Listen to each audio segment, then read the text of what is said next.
If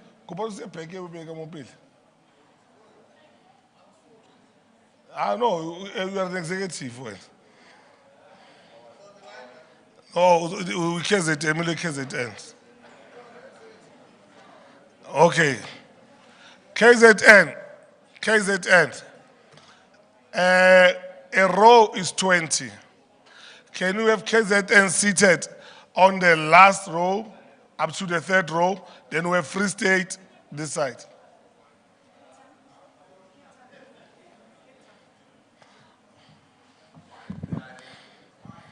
We're sitting with as per the province. It's a suggestion from the members. They've suggested. No, guys, I cannot answer that. Members have suggested.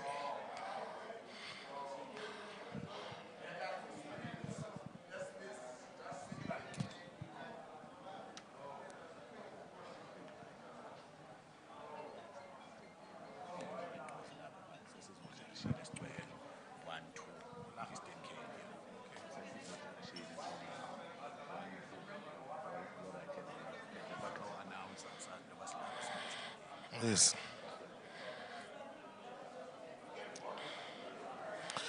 Eastern Cape, can you have these two rows?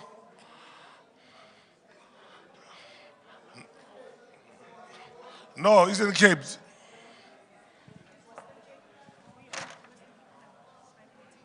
Yes, but leave the NEC will sit on where they seated.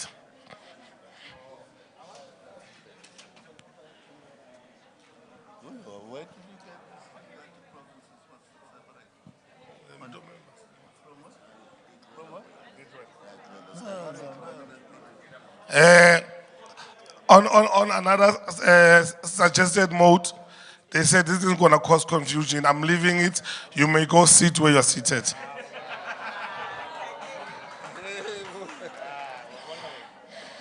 But you know, the joke is allowed. What I'm pulling.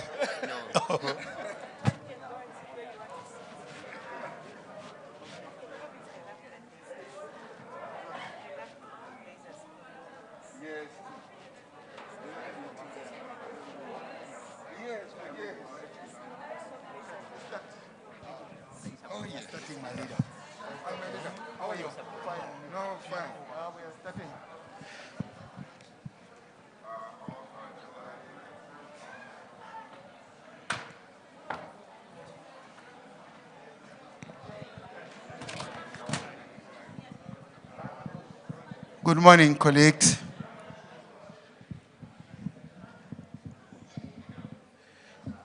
We are now starting with the program. I think we delayed enough, and therefore we cannot delay beyond this point. It is now almost 9:36, and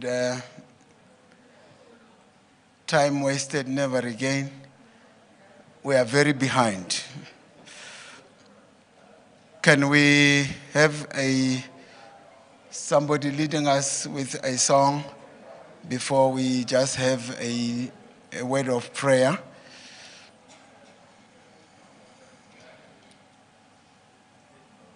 Any volunteer for a song?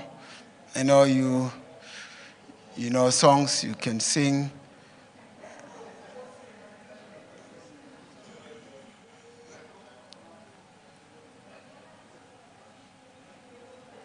Anyone who can volunteer with a song?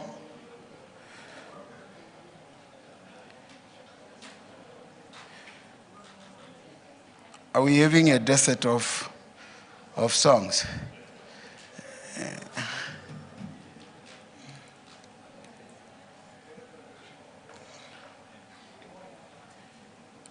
I know during the course of the day somewhere,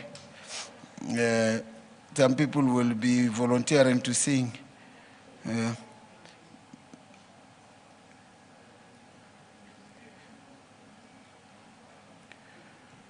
Those who are outside, please come in.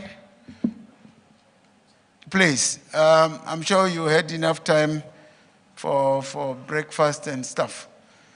Ladies and gentlemen, anyone who can sponsor a song for us,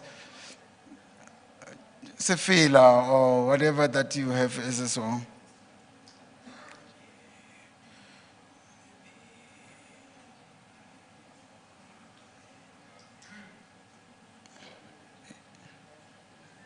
Are you on strike?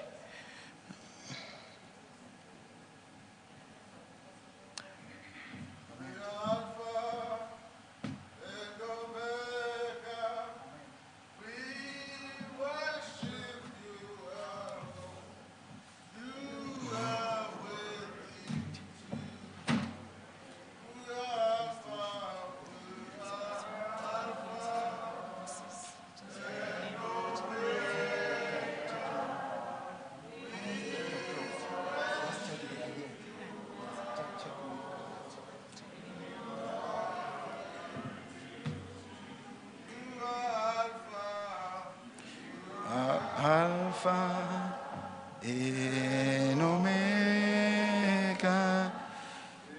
we worship you, my Lord. You are worthy to be praised. Thank you very much. We shall be taking this opportunity to have one of our members, to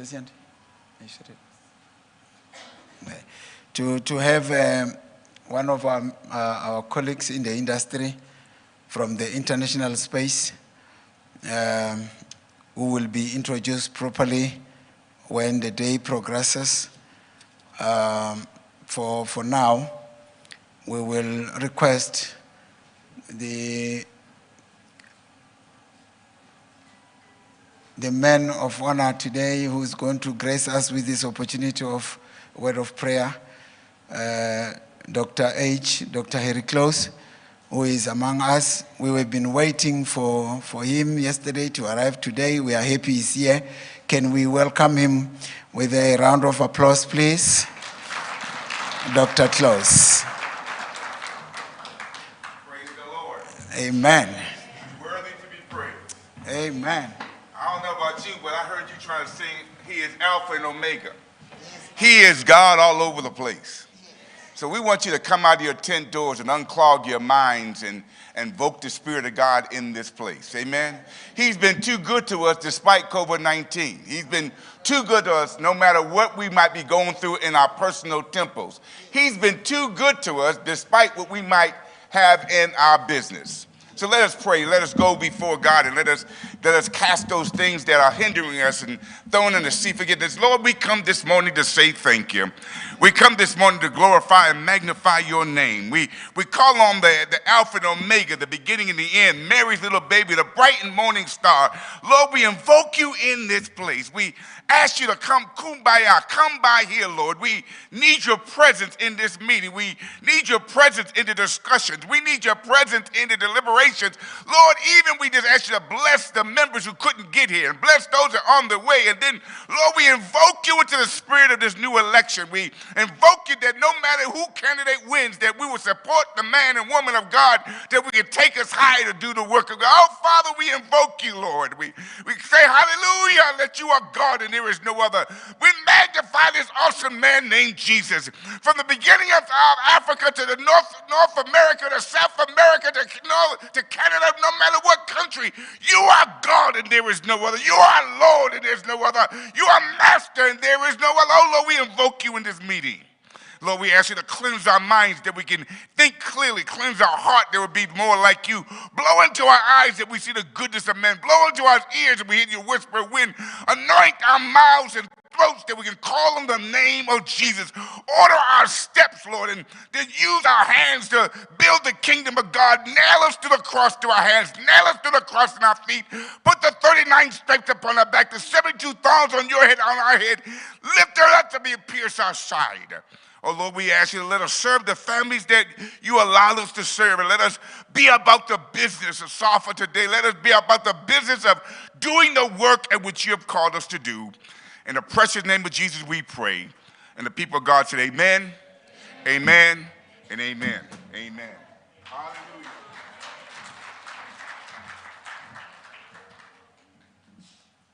We thank you so much. Thank you so much, Doctor.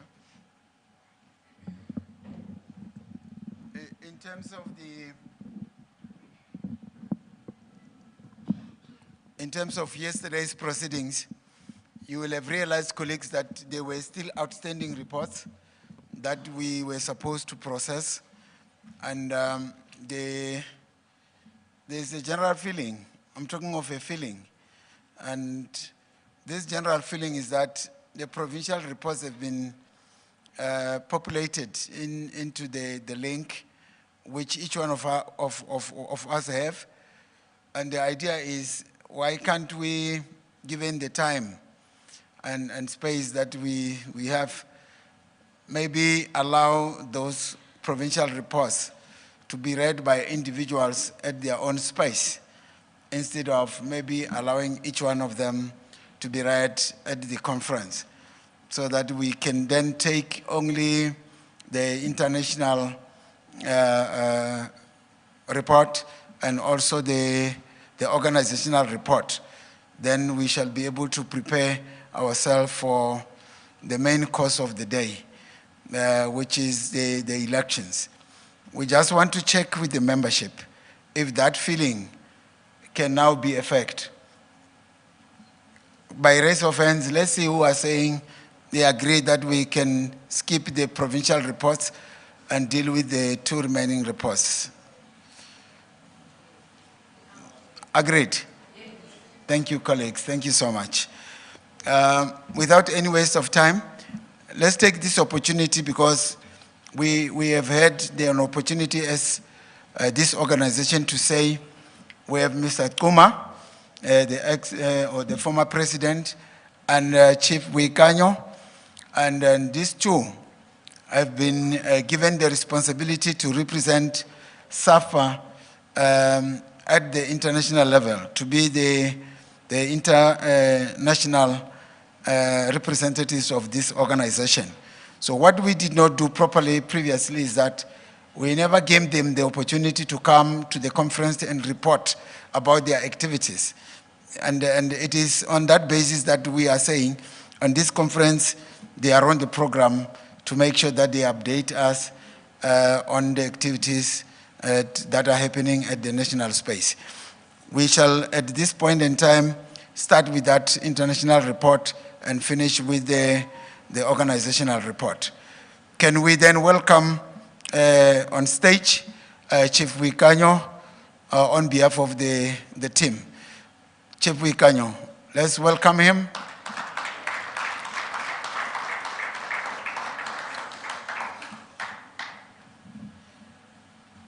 Welcome.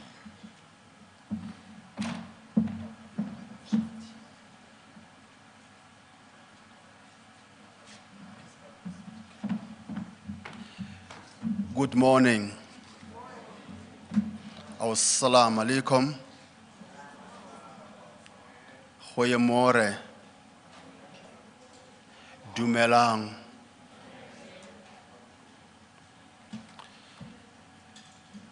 My president, Dr. Munese,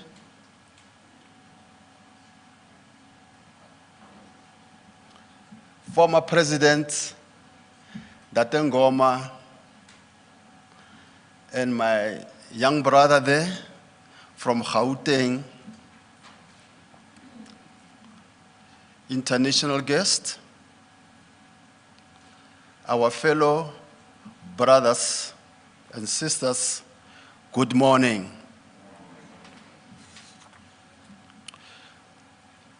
My name is Simon Chief Boikanyo. I'm from the Northwest. I've been in this organization for more than 30 years. I'm talking about maybe 19 or 20 years ago, I went to United States of America. Then I met this huge organization in United States. Then I became a member of that organization that time. Fortunately or unfortunately, Dr. Batten, by that time, he elected me to be a board member of that organization in the United States. One, to make sure that Africa knows about this organization in the United States. Then it was very, very difficult to work in Africa. One, the culture. Two, the language. Three, the religion. And then we managed, one, to get to Nigeria. That was the first country that I visited. And Nigeria was just like Nigeria, as you know, but we managed to get them together to make one organization in Nigeria. Then from there, I went to Tanzania, Botswana, I went to Ghana, I went to Zambia, Namibia, a lot of countries, by the way, and Senegal. But end of the day, why, Chief? Are you talking about countries that are so far from us? Are we going to benefit anything in those countries? Those are the questions that somebody can maybe ask. In South Africa is a hub of Africa. In South Africa, you get all the nations.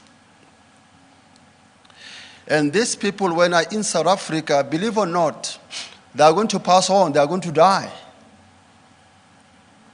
I'm going to tell you something that is a little bit scary, but it's real. Last year, this year, I went to Pakistan. Remember, Pakistan is a Muslim country. But why you went to Pakistan? Now, the Pakistanis in South Africa, when they pass on, they don't bury their beloved ones here. All the bodies must go home to Pakistan. Then it's where now we chip in. Then in the Northwest, we try to help them. They are not using coffins, by the way, as you know. And another thing is somebody who said there's no money there. Believe or not, there is.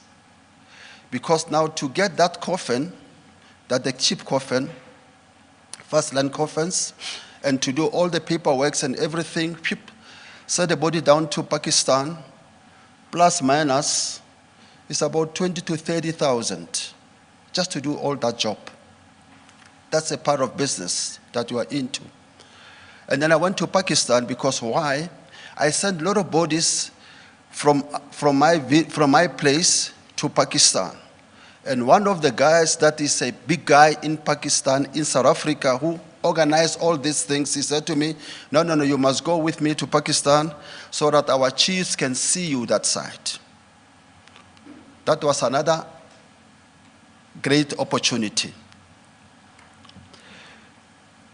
Then all these other countries that I went to, we make a point that they come together as an organization and are part of us. The Botswana people were here. Maybe they are still here. We went to Botswana, I think, more than 4, 5, 7 times. And there is an organization in Botswana. And that organization is part of us. Nigeria is the same, and other countries the same. Now we are working together, helping each other. Now, if you send a body, e.g. to Ghana, they saw a lot of requirements that the Guyanese want. Just touch a button and get everything and done. And then when the body get to Ghana, there is another funeral homes in Ghana that is going to help you to receive the body and do everything on your behalf. That is another way to come together as one. And we managed to get in that level. 2020, 2021, we went to Kenya. In Kenya, those people, the Kenyans, what they did is they've arranged an organization. It's a huge organization. Took a lot of countries like Zambia, Lusaka, and then Burundi, Rwanda, and a lot of countries up north. Ethiopia, a lot of countries are involved in that associations. And they come together and said, we must now try to conquer the whole Africa to be one. In terms of the funeral industry, one, we must know each other. Two, the health department, we must know exactly what they want. And that thing is moving. Fortunately, President Oleg is the president of that organization in Kenya. And then we are working with him. And we merged a lot of countries, including the Muslim countries like Egypt, Niger, Libya, they're also included. And I believe 2024, we are going to conquer the whole Africa, and Africa is going to be one. Don't forget that South Africa is ahead of all this. Don't forget, everything that this organization does is from this country. And don't forget that all the information that they want is from this country. With that, I said to you, thank you very much. We are going somewhere. And fortunately, Dr. Churchman, I thought you are here. You are with me here. Can you come here, please? And Dr. Churchman is an international relation in United States. When I've been working with her, well, for now, she is my boss. I report everything to her, and she reports everything. Come nearer to me. And I'm not going to hug you, by the way. Okay. And then she's reporting everything to Dr. Cloth. But we travel a lot, especially in Africa, together. And then she'll also going to say maybe about a few words. But please, don't tell my brothers and sisters what was happening in Mombasa. Don't tell them. And also don't tell them what was happening in Nigeria, Lagos. Don't tell them, please. It's too early. And also don't tell them about what you did when we were in Arusha. Don't tell them, it's too early. Tell them only the good part of what we did for the past 4, 5, 7 years. And also tell them that why are you here in Africa? Please don't tell them that you saw somebody that is very, very interested to marry you. Don't tell them that one. And tell them that you are here to try to help us to push this thing as quick as possible, that Africa must, especially South Africa, must be equally to United States. Tell them that. And I know this is the time, and the time is now, that they must recognize us. This is the time, and the time is now, that they must know that we are awake, that we are waking, that we are going forward. This is the time, and the time is now, that we, Africa, we are one.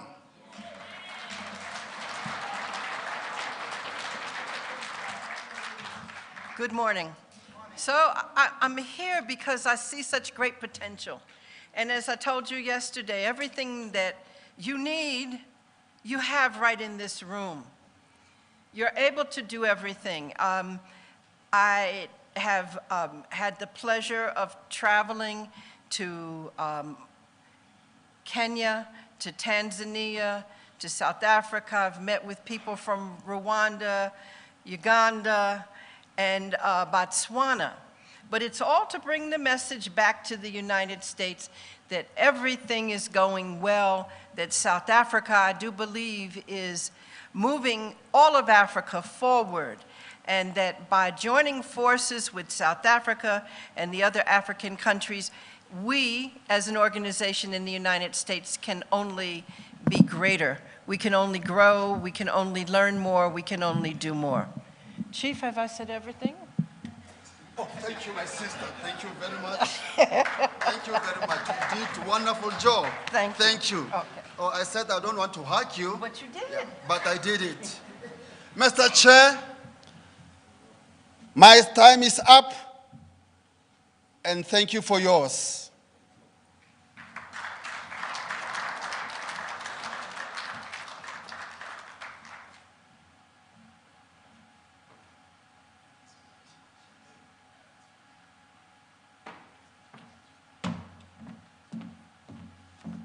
Colleagues, it was just to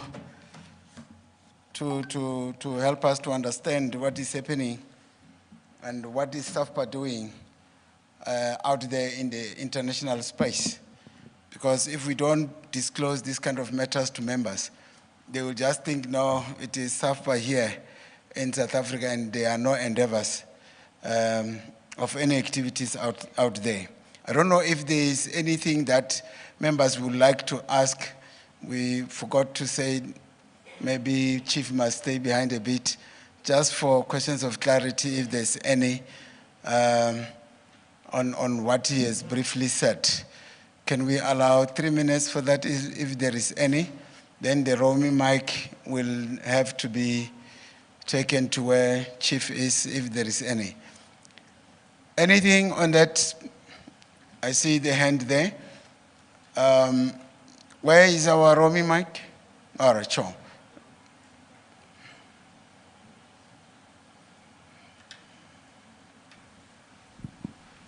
Good day, sir. Thank you, Chief, for the report. I just want to find out something. The report is interesting, but there are things that we were not told. And there was an instruction that some of those things mustn't be said now. I'm just worried, what if tomorrow, Chief and the colleague from the US, they are knocked off by the car, they die? Do we perhaps have a base document? In case they are not there tomorrow, what do we do? Do we start from the scratch? And they are talking about the 7 years working together. I'm from the Western Cape, Tano Mlumbi, by the way, from the Mlumbi Funeral Group. I'm from the Western Cape. I've never seen any of the documentation talking to this. So how are we getting this information from the provinces? I would appreciate if I can get that kind of clarity. Thanks. Thank you. From my personal advice, not from the organizational side, is that you need a prophet. So that he can prophesy on exactly what happened previously, when they happened to die, you know. But that is my personal. Official response? Thank you, my brother. There were two questions that you asked. But the first question that you asked, that you want to know the secret, that I said to Dr. Churchman, it's too early to say that. Now, I'm going to answer that one. It's too early also for you to ask me that question. Right? Now, the other question was, this is the first time to hear about this.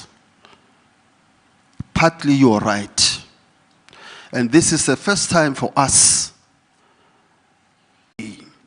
that the national get the report, the provinces get the report, and the districts also get the report, and you also, including your secretary. Thank you. Thank you very much. Any last hand, if there is any? Yeah, with that being said, okay. I see one last hand on the stream side.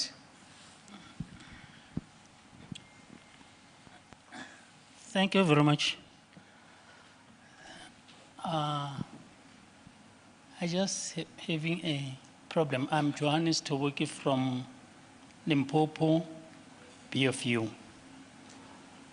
How are we going to be helped if ever we are having some corpses of other fellow country members who we have to cross borders to go and fetch them, or either take them there on those countries? Do we have any member around you, our chief, where we can get phones that we can call them and say, we're having a problem now. We want to take whoever in Uganda or whoever in Nigeria or whoever from Nigeria to South Africa, and we're having a problem. Thank you very much.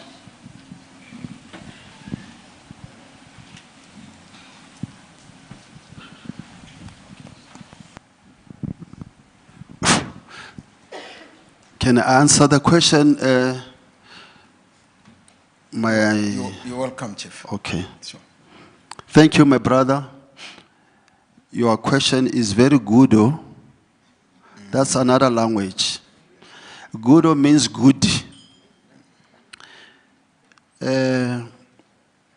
I'm going to tell you something that is not scary, but it's real. When I was in Pakistan in March,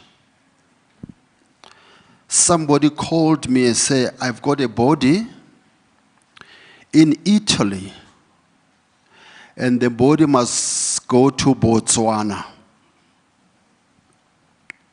Then I don't know what to do. I said, okay, can you give me only 10 minutes? I'll come back to you. Then I've touched my buttons, and then one, in Italy, I've managed to get the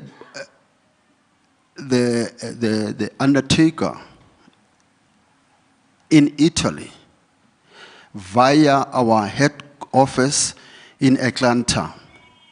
And then I told those people that the person who died that site must come to South Africa and is one of our members' clients.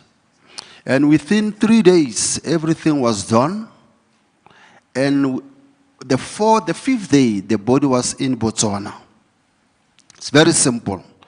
Now, because this thing was just there, but you didn't know nothing about this, now I suggest, as from today, if somebody have a problem with the body in South Africa, goes to other countries, contact your chairperson, and your chairperson will help you. I'm here, I'm not dead. And I don't think I'm going to die tomorrow. I'll be here for some times. And then to help you, my brother. And if you've got a body somewhere outside South Africa, please communicate with your chairperson in your province, and then your chairperson will call maybe me and call whatever, and then you'll get help within 7 hours. Thank you. Thank you, Chief. Thank you very much. Let's progress. Oh, you have something. Okay. Let's allow the last. You'll be the last one on this one, so that we can progress. Thank you. Good morning, members. Chief, thank you for the information that you shared with us on regarding international space. We really appreciate. But I think going forward, maybe we need a SAFPA to create the International Relations Office to be very, very active in our, and have something maybe in our SAFPA house. We need maybe something like a call center or through our SAFPA house where our members, where we can centralize communication. Because Chief says they must speak to chairpersons, but there is no proper channels of communication yet. But now that the members are raising it, it's something to put forward in the next strategy that needs to be that needs to be created for SAFA. That this must happen. When Chief speaks of one Africa, honestly, we have a lot of foreigners in South Africa. These repatriations happen all the time, but we need to have a proper structure that services this part so that there is no confusion amongst members. And also with the help of that directory, director of all members, it can help that's the information that needs to be included. Just the process, I spoke of processes in my presentation yesterday. They're very, very important. Processes and systems, then if they are in place, this will help a lot. Because it's not just phoning the person. You must know procedure, what to say to family when they come to you, when they have a repatriation, what documents are needed, each country, what each country needs. All that information must be there so that members, it can make a repatriation easy. Thank you. Thank you. Thank you very much. I think it will be coupled very well with the way forward, towards our resolution on the international relations. So we've got two issues that are there. Even if it's one, but coined properly, it will cover everything. Just to have a proper coined resolution. At this point in time, we must just try and go back to our yesterday's program, as we have indicated, to finalize the issue of the reports. One of the outstanding reports that was outstanding was the organizational report, which I'm responsible for. And I wanted us to dispose that off so that we are able to deal with it and decisively so and move forward. Nabi, can you do the connections and then we move on with the presentations? I'm looking at it is almost 12 minutes past 10. And then we will do our best. We'll do our best to make sure that the report is actually shortened, but main issues being dealt with.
You.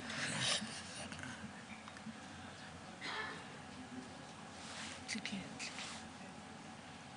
Then you allow. Is that on top? Yeah. Permissions. Click here. Password. Why you got password now? Oh man. Do I remember? I think that will be.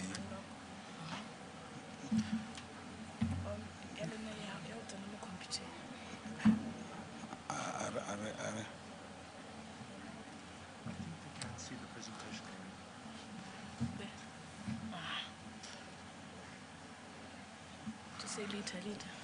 Oh. She's going to reopen it. She's waiting. Then back to PowerPoint. Where is it? Yeah, Application. Mara Esimo. No, it's not this one. You're going to find it? Maybe that. Where is that? Let me kill that. And then. Yeah, return more. Click here.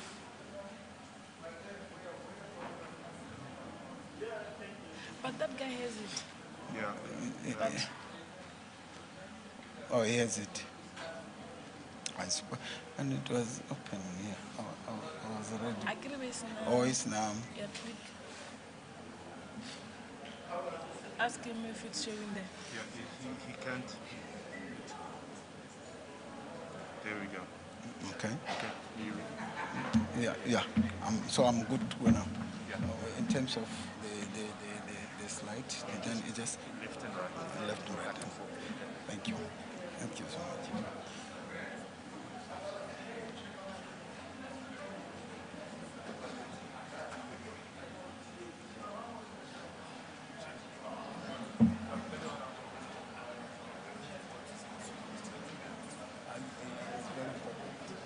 That is very good. Otherwise, we don't want trouble. Yeah.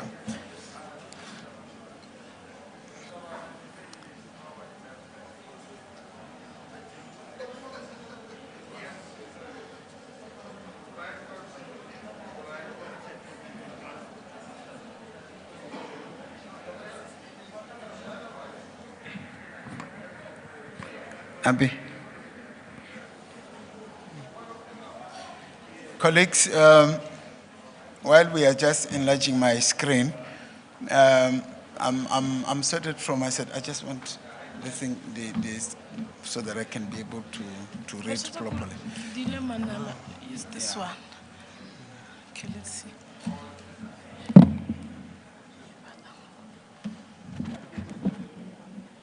Let me just put it off while we are discussing.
it's okay.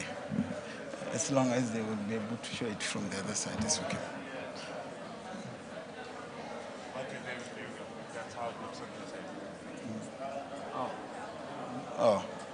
Oh, okay, sure. I think that's okay. Colleagues, let's progress. We were still dealing with the technicalities of the technology, but I think we can be able to move forward now. We are going to deal with the issues of the report. Can we be at 1? Let us be at 1. Colleagues, can we be at 1?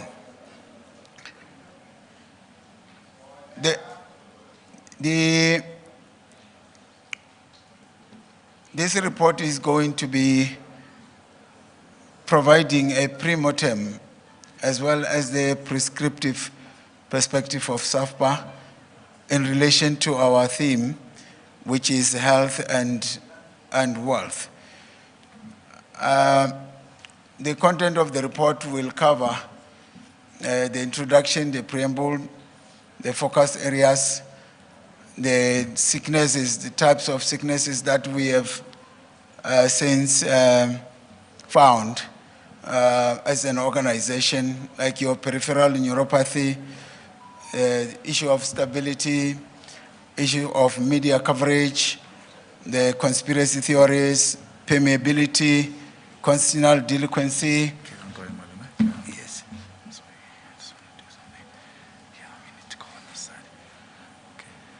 Okay, Malume. You just scroll through it like this. Okay. Okay. Yes. Yeah. Okay. Just downward.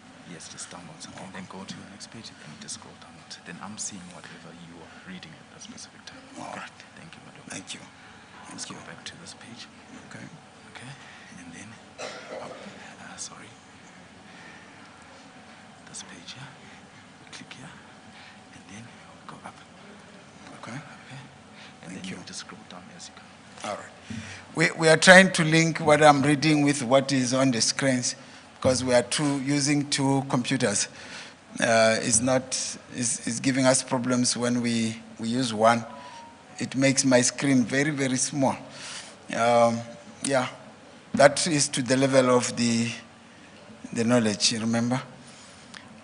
Yeah, and then we were also saying on number 10, we'll be dealing with the organizational territorial integrity, organizational illegal migration, climate change and man-made disasters, training and development, our relationship with Old Mutual in context, methods of fundraising, the graphical representation of death cases, as well as the one of membership.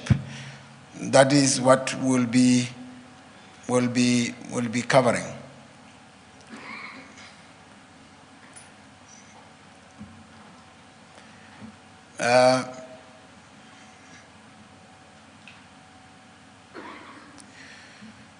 Let's then begin with the introduction.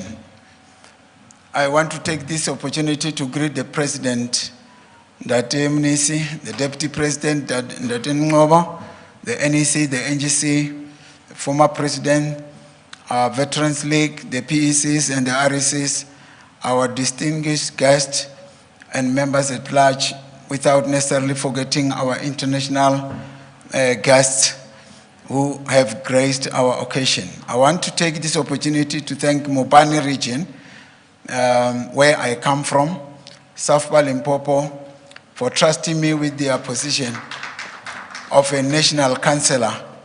I must continue to thank all the provinces for entrusting me with this great opportunity or position of the SG of this association.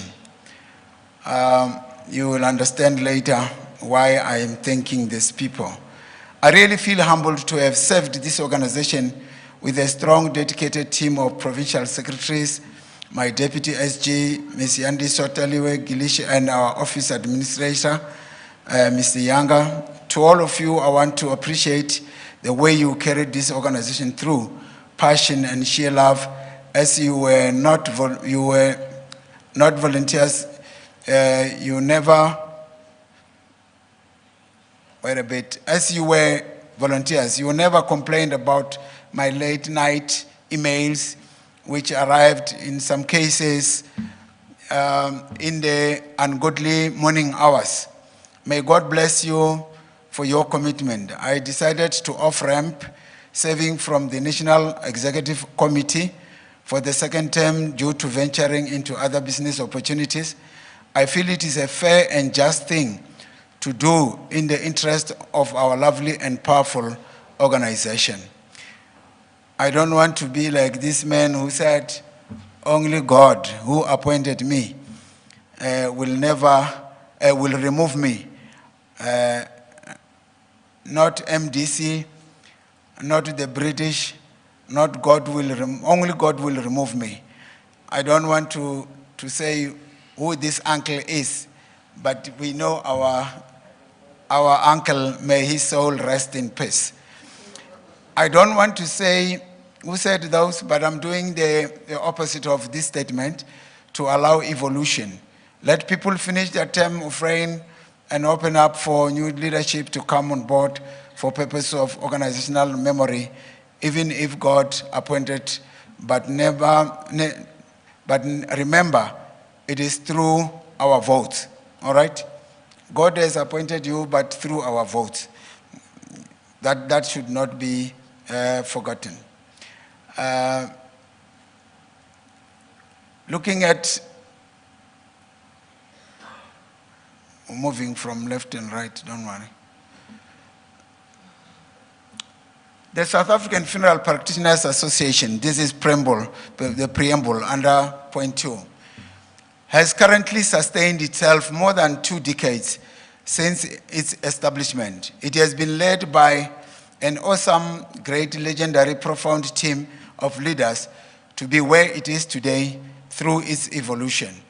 Hereunder is their periodic chronological order of leadership. We were first led by Utata Mafete from Northwest, who served only 1 term. And that was followed by Professor Vupape from Limpopo, who served 3 terms. And then Tate Ngoma, who is present here today, served 1 term. And then Tate Marumo, who is late, may his soul rest in peace, did not complete his term. And then Tate Mafulu acted as deputy and completed Marumo's term. Then we had Tate Lishaban from Gauteng, who served 1 term. We had Ndate Yongama, and then from Eastern Cape, who served 1 term. And we have Ndate Mnesi, who is still serving his 1st term. So this is just how the organization evolved through the times up until today. So we will keep this record for the sake of future knowledge and for those who will be coming after us after some years. There are actually very few organizations in our industry space who survived beyond half a decade. We should pride ourselves and applaud this team of leaders for their successful relay race to date. We can safely deduce that they all had one thing in common. That is, this organization should not die in my hands. They really deserve a standing ovation for keeping this organization flamboyant over both the internal and external turbulent environments. They were refined through the furnace of sulfur fires and yet emerged with much better quality. Hence, they are our reliable mobile library. Their quality has been processed by the many challenges they experienced over years. We need to learn from them and acquire the prerequisite leadership skills and knowledge management through the development of an organizational memory as we grow through the ranks. What we know is that in every cloud, there is a silver lining, and we need to make recommendations towards getting this silver lining that we are talking about.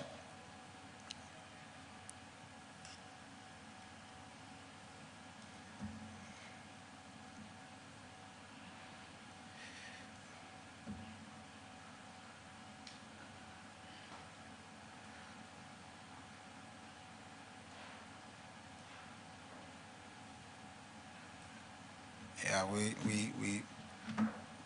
we're fighting with my system. Yeah. By the way, it's not me. Yeah, it's not me.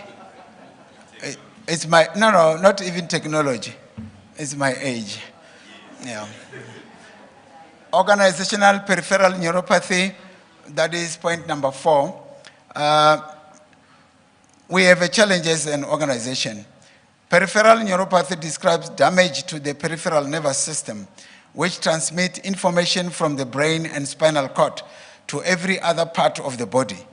Let us dispose of some of the causes of this internal ailment. During the course of our reign as the current leadership, we realized that members continuously asked one big question, which resulted in a serious confusion whereby some senior leaders and members left our association with this $1 million question, which is why do they join SAFPA? This question is sometimes paradoxically surprising, as it gets asked by some people who occupy senior positions in this same organization. The right question must therefore be, why do one join an organization without understanding the benefits even before one decides to join?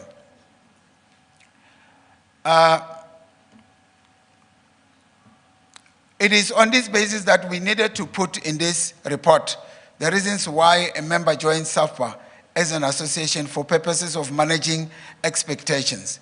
We took it for granted that members fully understand why they chose to be SAFPA members as an association, as opposed to other formations that exist out there. There are many business associations out there in the market, but finding trade associations relevant to the nature of your home service business can greatly benefit your networking growth.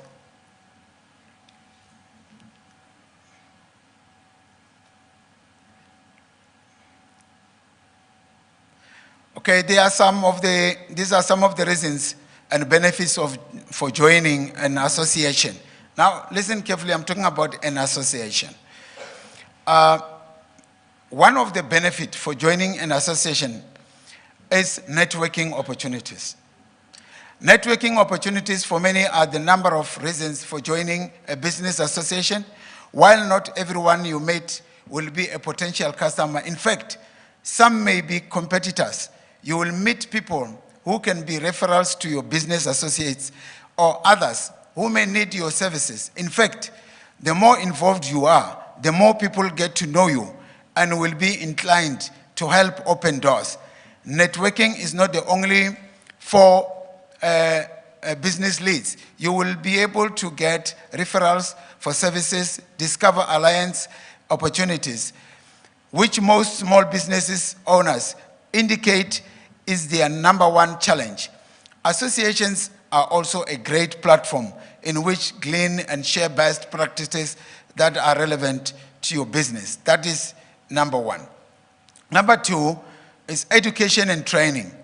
I'm sure yesterday you have had the whole day we're discussing about education, empowerment, and so on. Education and training, there is a range of educational and training options offered by many business associations. In addition to online information resources, many associations provide seminars, webinars, conferences, and workshops, and online training courses. Some even provide certificate programs for accreditation in certain skills. You and often your team members can take advantage of this training, often as special discount or offered as special discounts for members. #3 is civic leadership. Many business associations support volunteer and charitable efforts that you may not have the time to undertake on your own, but participating through your business association, you can lend support to the effort by managing some aspects of the program. And you're encouraging your team and members to get involved providing financial assistance. Your business will gain from your involvement by choosing your reputational or your reputation locally and expanding your contacts. Your team also may learn new skills by volunteering.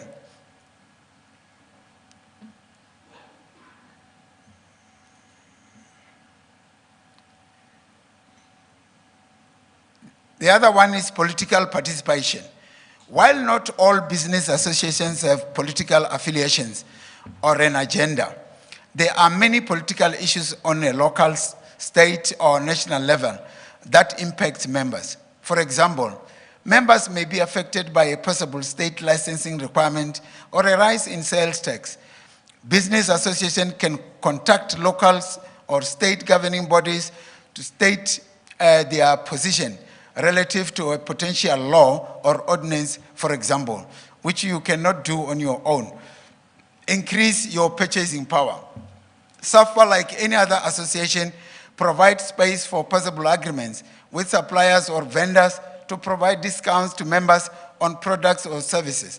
Some associations also offer group health insurance options.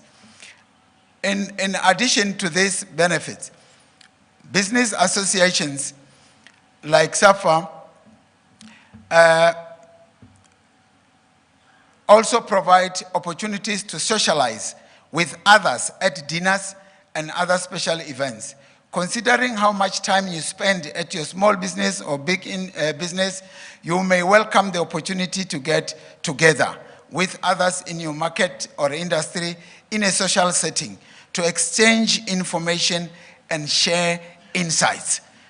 Many members experience self-amputation from SAFPA due to this ailment.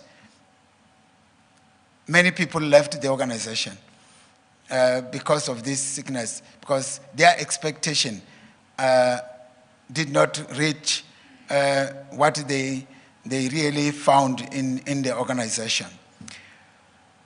And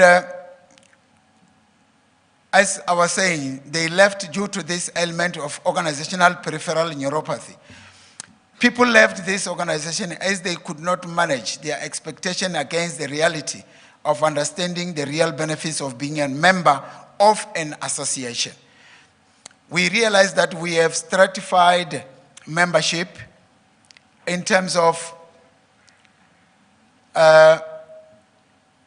sizes and performance, and this present our organization dynamic as we are able to operate in unity in our diversity.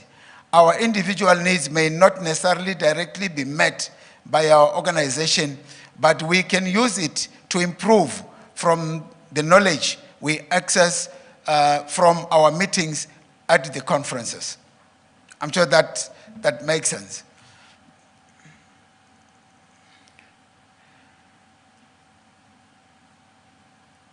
Going on, organizational stability. A foundation of organizational stability is what provides people with a sense of confidence, security, optimism during times of disruptive change, which in turn allows them to keep calm, act rationally, and adapt effectively as the situation evolves.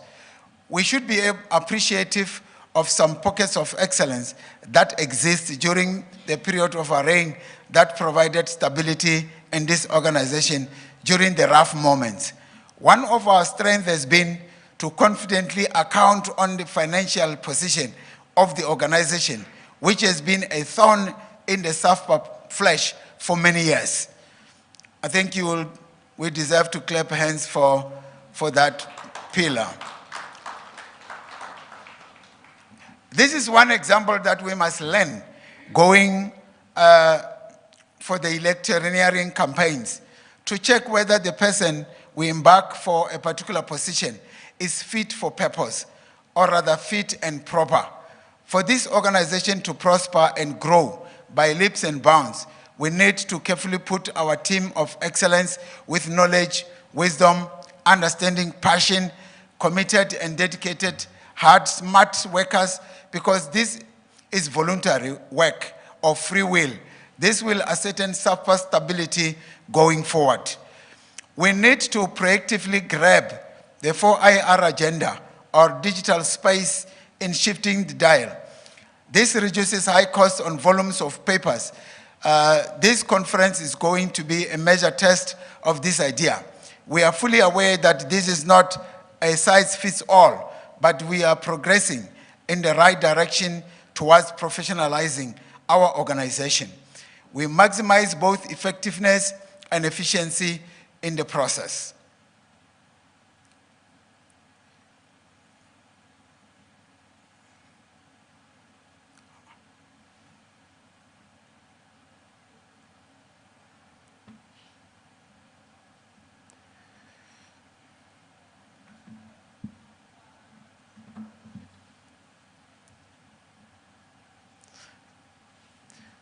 What are the recommendations that we are putting on that? We are putting the recommendation as follows. Let us use our democratic opportunity of voting in the right people for the right time at the right place at the right time. In other words, it is through the voting that we are going to put the right people in the right position as an organization for us to progress. Number two, we need to develop a proper and clear strategic plans emanating from our strategic retreats at all levels of our organizational levels. We need to hold our leaders accountable and responsible for poor performance at all organizational levels. Maybe let me expand a bit on the second point about strategic plans and so on. What we've realized as this organization is that we've got a tendency of running the organization by agenda, not by plan. And if we run it by agenda, it means we organize the items that are going to be on the agenda, then we go and dispose of those items, and yet there's no strategic plan to say, this is the thing that we're going to achieve in this period of reign. And then from there, out of the strategic plan, develop a strategic session or retreat, you develop a strategic plan. And out of that, you can then be able to come and make me accountable to say, you as the executive, or national, provincial, or regional, you did not perform in terms of the plan that we have put forward. But now, how will you make any structure of ours to be accountable to say you did not perform? Against which plan? So performance is rational. Performance is just rational.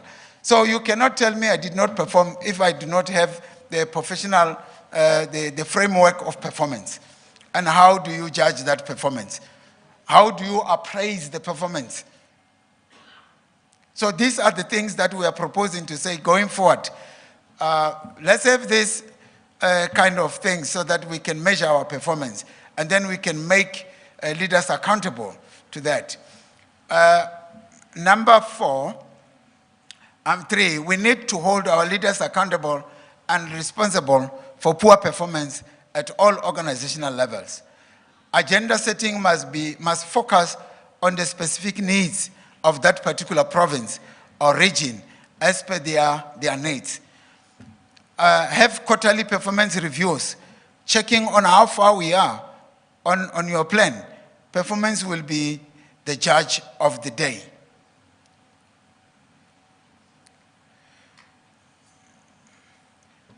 Organizational media coverage. Our constitution gives us the mandate to be the voice in the industry with power. That is 5.1.2. That is 5.1.2. To serve as the voice of the funeral industry with power to make representation to any authority or on all matters generally affecting funeral services. So media coverage means any photographing, recording, or broadcasting of proceedings by the media using links, radio, photographic, or recording equipment. We need to act the way we did in KZN, whereby our national PRO organized the media briefing and engaged the services of the provincial chairperson and the deputy president for purposes of defeating the language barrier to take over that media coverage in a spectacular manner. And we must pause there and say, thank you very much for KZN. You did us proud during the floods, because we took center stage, you know? We took center stage. We need to keep up on that. This happens when the SAFPA wheel is super lubricated in terms of handling media interviews. We must proactively grab such open spaces and lead the industry where possible. The recommendations, sorry, the need to train our leaders, especially in the first group, the chairpersons, the PROs, and the secretaries, in handling different media statements at different platforms. Because we do not want to go to the media and make national blunders, you know, as an organization, because that will work against us. And then the need to clarify who is responsible to respond on media at different levels of our tiers. That must also be very clear to say who talks, because it can't be anybody and everybody. Use majority of the available social media platforms effectively, your Twitter account, WhatsApp, Facebook account to back up our website. Release information like webinars, short courses, and relevant organizational information to attract the sales market from interested parties on a price.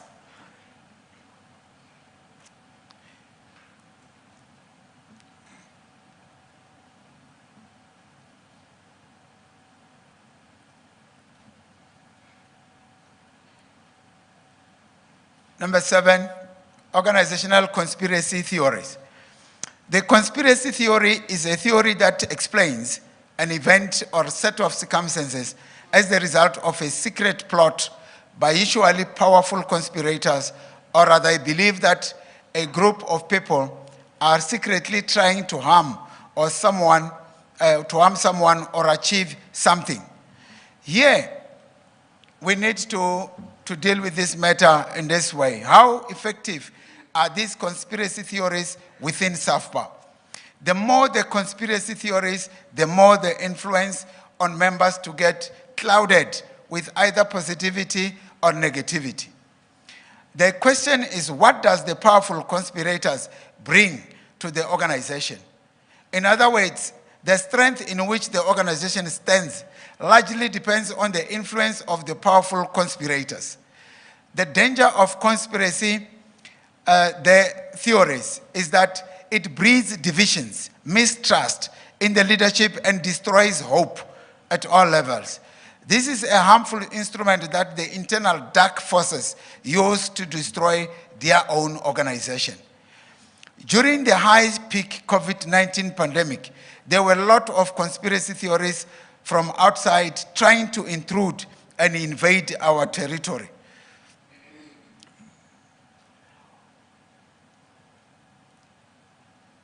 One of them was, what is SAFPA doing for its members when things are like this?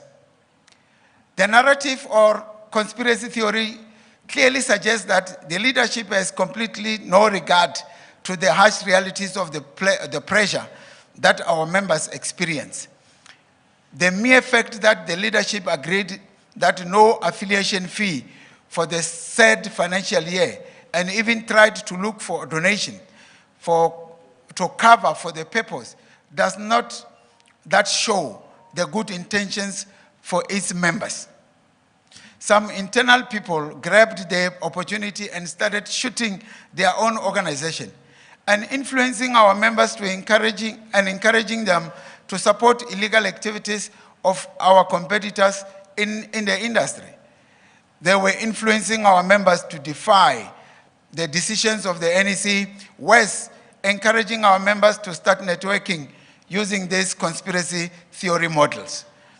This is an organization with a constitution from which we draw our mandate. Luckily, we were able to remove some of the system, some from the system, and they went to join other, they went to join where there is no rule of law. The difference between us as an organization, and because we have got a constitution, and the others who do not have constitution, is that there's a free flow on the other side. But here, we are operating within the prescript of our organization as a framework of reference. And that makes the difference. So people who want to operate without a framework of reference, they go wherever they feel they're comfortable, but they easily get tired and come back home. We need to start gathering enough ammunition as members to fight this cage of organizational conspiracy theories in order to strongly defend the stability and jealously guard the interest of this organization over and above individual egos.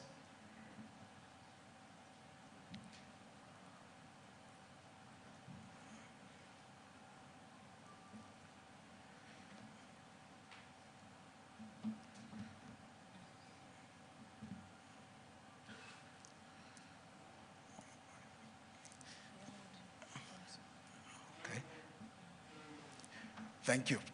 Organizational permeability. SAFPA experienced the movement of members coming in and out while others stand one leg in and one leg out. The walls of our organization is porous and highly permeable. Our constitution is solid and provides no room for permeable membrane wall. The challenge of dual membership must be faced head-on and completely eradicated. This perpetual behavior, which is left unattended, keeps on weakening our identity. Organizational permeability is a chronic disease which leaves our organization with a condition of identity crisis. What do we recommend on this? We recommend that we must stop this chameleon attitude and consider organizational stability as our priority by simply implementing the dictates and prescripts of our constitution. Hold leaders accountable when failing to execute the dictates of our constitution. Why are we saying this? Because we see people, relaxing. When people just free flow of moving in and out, they don't act. When people have dual membership, they don't act. Yesterday, you said something, Advocate Masuluk, that if you are here and you see somebody not acting accordingly, you are equally liable to be dealt with. And this is the point we are raising, that if the leadership, at whatever level, they leave the space open for this organizational permeability, they are the ones to be dealt with, so that we solidify our stance going forward. Constitutional and policy delinquency. It has come out that some structures in our organization nullify the existence of the Constitution by default through conducting the activities of this organization without reflecting or referring from it. Some leaders even pronounce that the Constitution is not well written and therefore it is useless and time-wasting to refer from it. What is surprising though is the same leader holds the very same leadership position is prescribed by the same Constitution. In other words, some people decide to operate on a mode of recalcitrant and paranoid personality disorder when they are supposed to operate within the parameters of the Constitution. This creates an organizational culture of constitutional delinquency, whereby people do as they wish, and this should not be tolerated.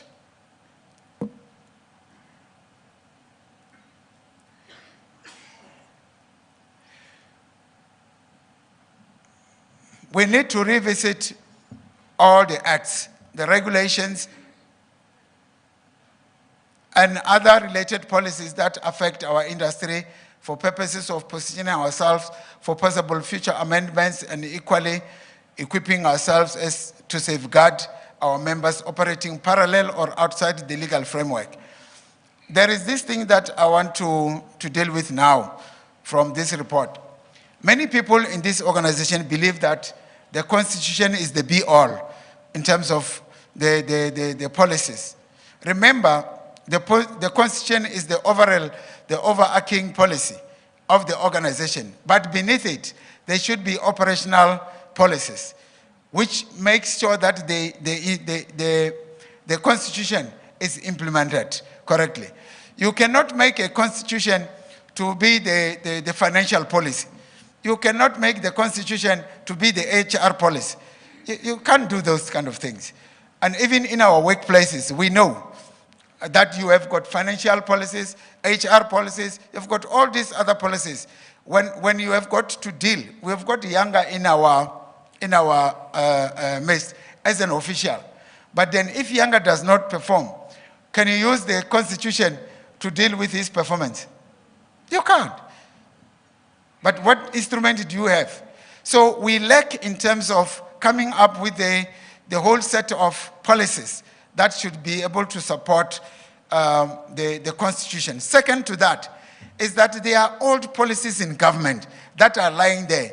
One day sit down, go and scroll in government profiles, only the policies that affect our industry, and see how many they are. Because one of the things that I've read, interesting just to share with you, is that the car that must pick the cops should be separated. It must have the drivers on the other side and the body on the other side. But are we doing it today? Are we doing it? It's a non-compliant. But then, for us to suit what we are, it means we must make sure that we position ourselves to resolve that. Because if somebody can come tomorrow and say, this is non-compliant, and they stop your car and say, go and use the right van to deliver the cops, because it is legal, and they show you the act, what are you going to do? You will say, they sabotage me, these guys are no good, they don't want me to be the right competitor. But we are saying, let's go and revisit those policies. On this slide, I'm equally showing the same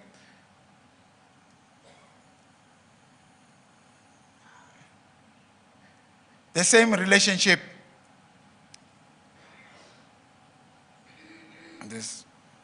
What is not happening here? Okay, sure. There are three walls or wheels that have to turn there. We've got the first one at the bottom, which is the bigger one, is the government constitution. I'm happy, Advocate Masoluk, you based our constitution in reference to the national constitution, because that is the first thing that we should be doing. And all our acts that we have and the regulations in the government should be the basis for us having to deal with our own policies. Now, it is the government, the municipal regulations and bylaws, and also then you come to us, SAFPA constitution and internal policies, so that whatever we do should be in line with those. And if there are bylaws in the municipality that does not suit the industry, it is through the industry platform that we should be able to engage those, but not to assimilate everything that comes our way, you know.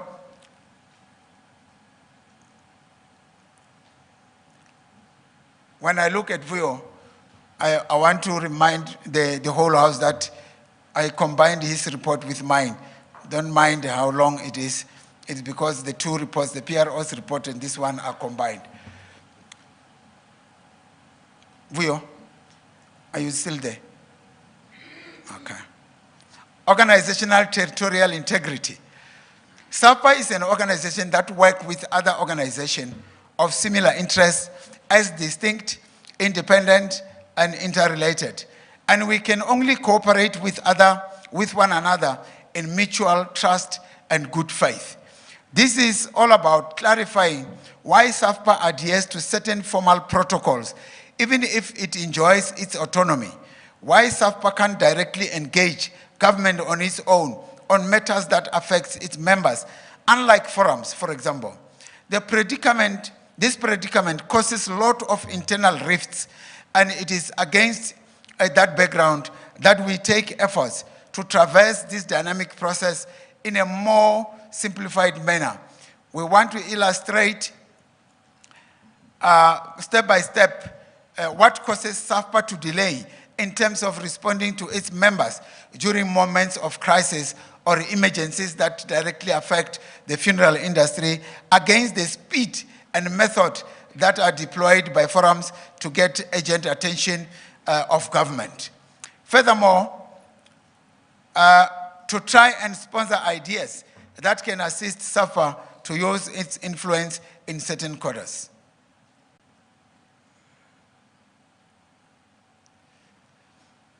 Let's deal with the distinctiveness of our nature.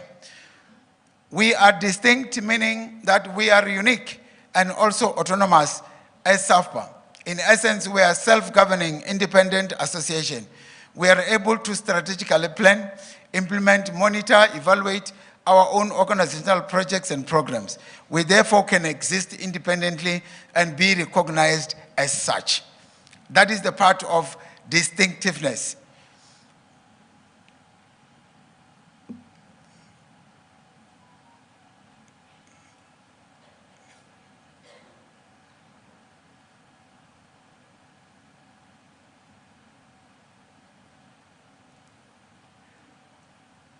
Interdependent.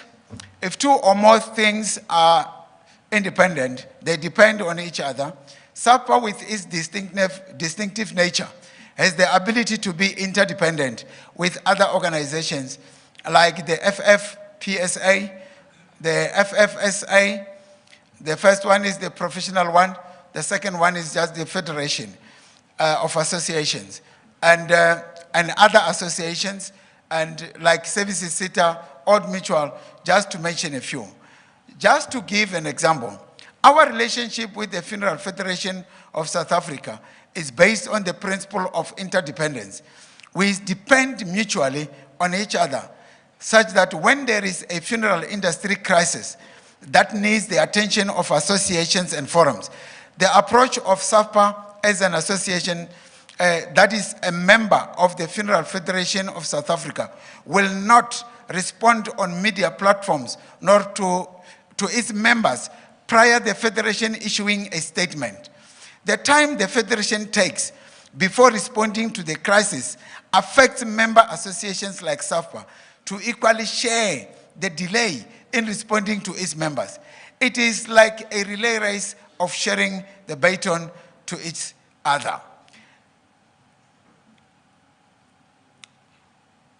This is where SAFPA internal conflicts arise in terms of public crisis management, because when our members see our leadership silent or delaying in the midst of crisis, they see or rather perceive the leadership hibernating and avoiding to respond accordingly without understanding this concept of interdependence, whereby we respect the protocol of allowing the Federation issuing a statement first and later the member association.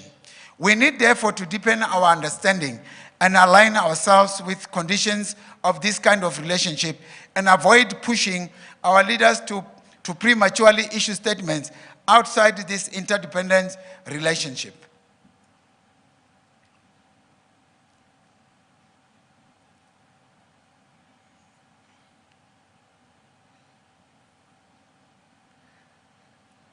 Interrelatedness.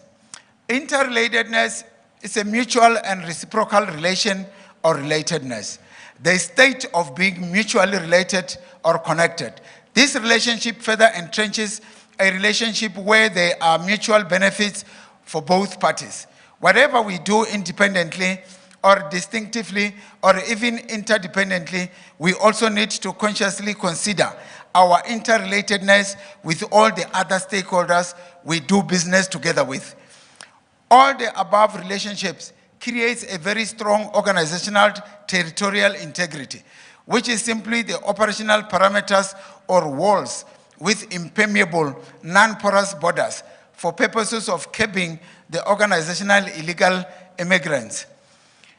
Important to note is that when we as SAFPA raise issues with government or even parastatals or on matters of policies that affect our industry, we cannot use our position as sovereign distinct. Surely no one will listen to us. Only when we use the upper structure of a federation will government officially recognize us. Our government takes long time to respond or even never respond to our formal engagements with them through our federation protocols.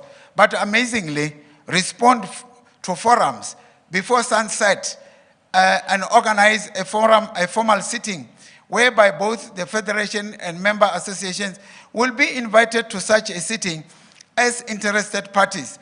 And this weakens or rather frustrates the legitimacy of our formal processes by default.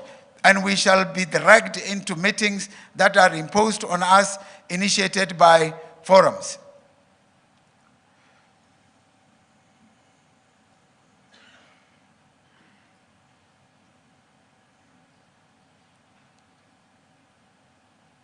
This is a government approach of glorifying the acts of violence for them to achieve the paradoxical effect of making them trivial or inconsequential. It is a firefighting technique of which SAFPA and FSA don't want to be involved and sandwiched therein. The issue here, therefore, becomes how does it benefit to stay in a formal relationship with perfect territorial integrity and yet suffer to be undermined by government and be deliberately placed to compete with forums without governed by any form of territorial integrity, meaning they are distinct and fully practice their autonomy, which shake the government to listen by their democratic rights of strikes and shutdowns. We as SAFPA suffer a serious blow out of this situation, as our members see us unable to make government to stand up like forums do. This matter made a lot of our members to opt for the off-ramp diplomacy to forums because they seem to make things happen immediately, unlike SAFPA that respect protocols of relationships and remain trapped therein.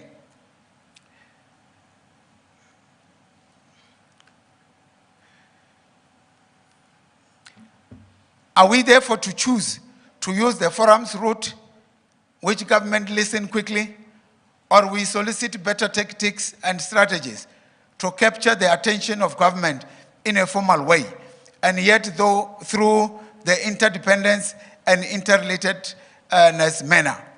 Luckily, we managed to secure a meeting with the Minister of Home Affairs and the FSA during the period of our reign, and he gave us the head of department to work with us directly, and unfortunately, that HOD has visited the other world as he succumbs to COVID-19. May his soul rest in peace.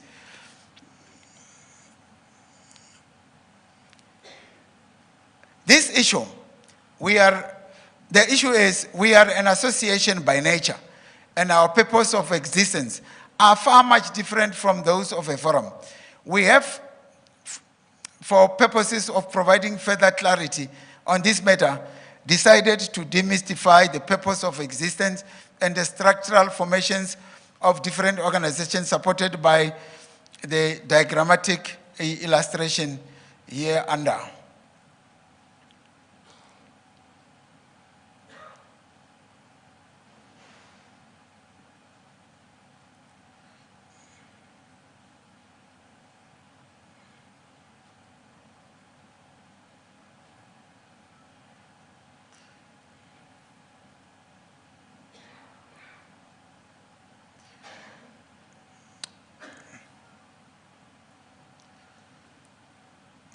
If you look at that structure, you read that at the international level, we do have the Fiat IFTA, and then at that level, that's where we have the international players. And like today, we have our international guests who are here, who are playing at that level of structure, where they are able to deal with international issues in terms of the industry that we are in. And then from there, if there are issues that we do not have to understand or we deal with in terms of our industry, and the government is giving us a headache, we also have to locate ourselves in that space to say, here are the issues. For example, you'll remember, President, that during COVID, when we were having serious problems with government, and we were talking to them to say there are issues in South Africa in relation to this, they issued a letter to all states to say, this is the letter that you must take to your government. We had that letter in our disposal, and that is the letter that was able to be used so that we can access the ministry that I've already alluded to. So this is where we get support from international relations to deal with this. And then we have got our Funeral Federation of Professional in South Africa. Then we have got the Federation of South Africa. And then on the right, down there, we have got South African Funeral Practitioners Association. These are the things I was talking about to say. On the bottom, we are the South African Funeral Practitioners Association, which is distinct, autonomous, but we relate to the federation. We equally relate to the Professional Federation. We equally relate to the IFTA Fiat, because on your certificates, you will see members of Fiat IFTA, and some people never knew what is this animal on our certificates, you know, and we are trying to clarify that. But if you look on the right-hand side, where you see forums, forums do not have all the structures that we have. From where they are on the right side, they straight away go to national and talk to government. This must be here and this must be there. All right. But you see, our people at SAFPA level, they are able to move in and out from us to forums. But when you go to Funeral Federation, our federation, they are not allowed, because the federation does not deal with forums, because our purpose of existence are different. And this is why you will not find a forum in a federation. They tried to make applications so that they can be part of the federation. It doesn't work. They will never be allowed, because it's only the federation of associations.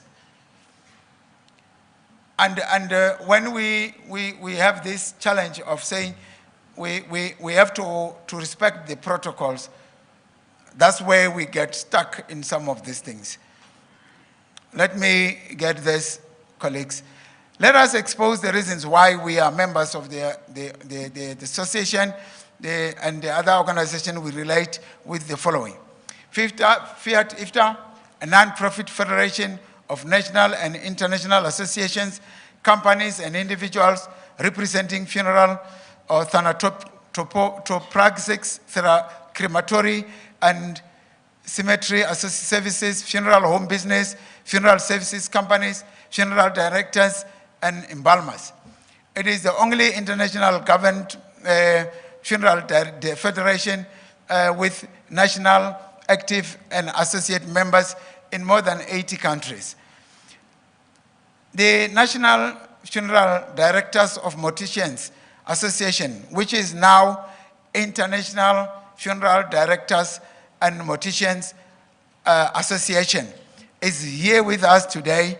And luckily, I want to take this opportunity to introduce Dr. Harry Close, who is the president of this structure in our midst. May you please stand up and we give you that standing ovation. Thank you. Thank you so much. And with us, we also have the International Relations Officer of that structure as well with us, and that is Dr. Edith Churchman in our midst. May you stand up and we clap hands for you. This indicates that we are a member of at international level. This is the reason why we have Mr. Tkuma and Mr. Wikanyo and as our international relations representatives. This is the reason why we have international visits during conferences in America and at that level between SAFPA and the IFDMA.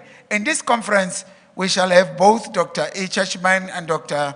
Electoral, president of the same structure, to share with us on some of the ethical lifestyle or ethical life of a funeral parlor owner in America.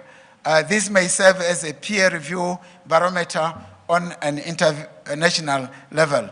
I'm told in America, the business owners don't drink in public. And I don't know if that can survive in South Africa. I'm just saying we will get enough information as time goes on. Don't be stuck at that question and that issue. What is the Federation Professional of South Africa doing? The Federation of Funeral Professionals in South Africa is an organization with individual members practicing a profession or occupation in which the organization maintains an oversight of the knowledge, skills, and conduct and practice of that profession or occupation.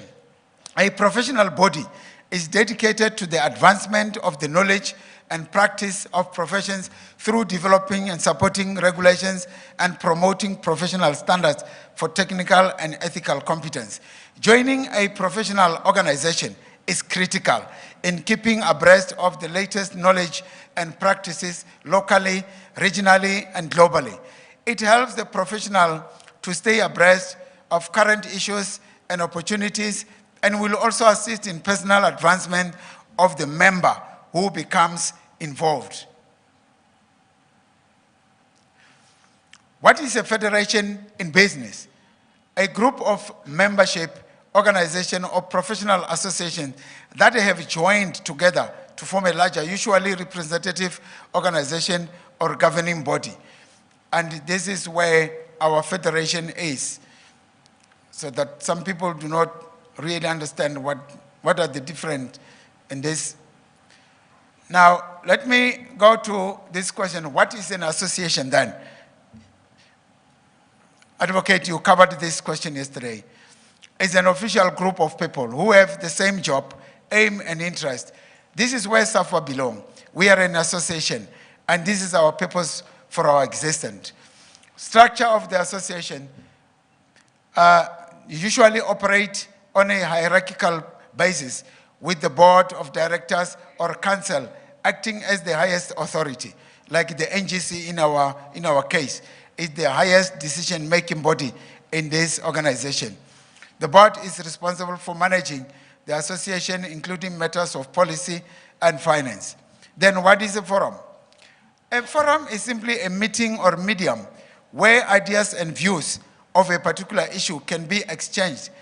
It's just simply an opportunity for an open discussion. The other one says a public meeting or presentation involving a discussion, usually among experts, often including audience participation.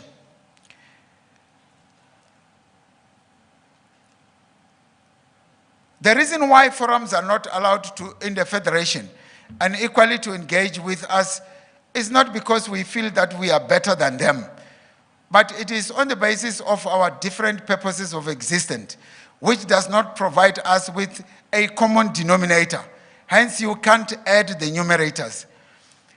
In terms of our constitutional prescript 7.18, to engage with associations similar to SAFPA on all subjects of commercial interest and related to funeral services. My honorable colleagues, we are bringing all these explanations with the view that knowledge should occupy the space of ignorance for purposes of making informed decisions during organizational floor crossing. It will be a disappointing day to see a university student attending grade R or preschool classes. When you see our members crossing the floor to forums, you must immediately know that there is so much high level of ignorance in terms of the difference between organizations and their purposes of existence, including their management structures.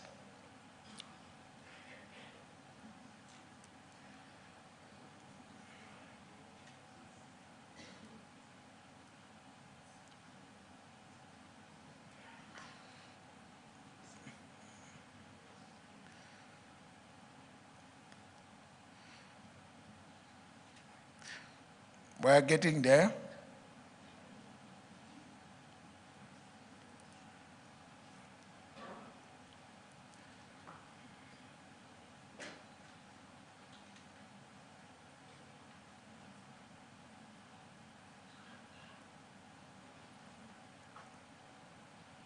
Got stuck.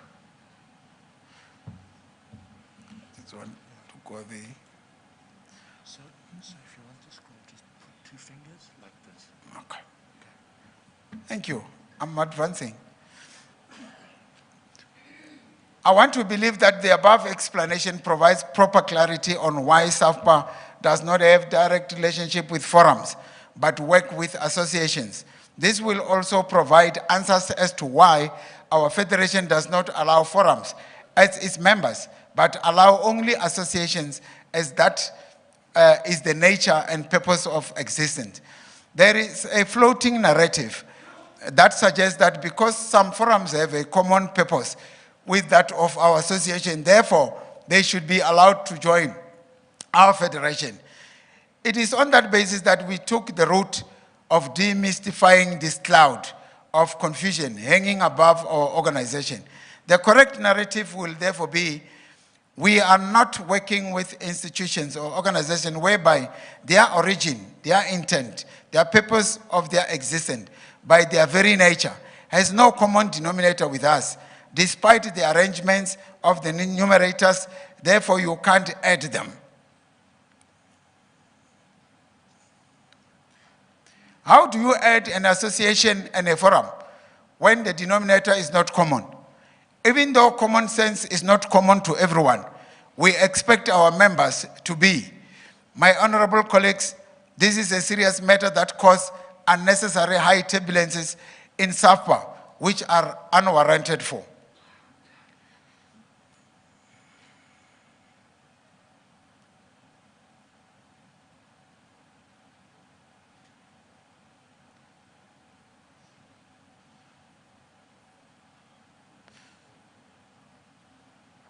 Organizational illegal migration.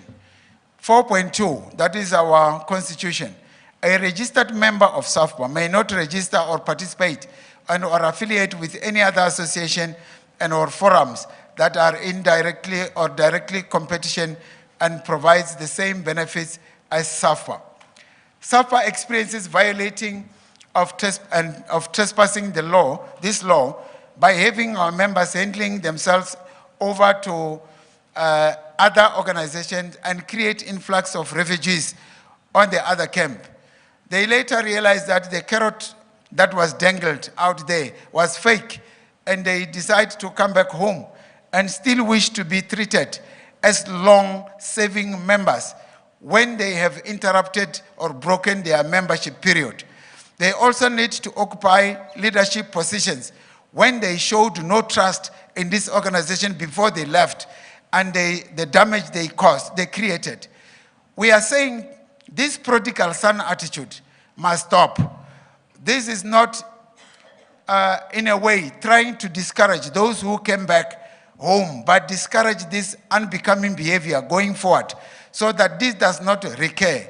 We celebrate the courage of coming back home.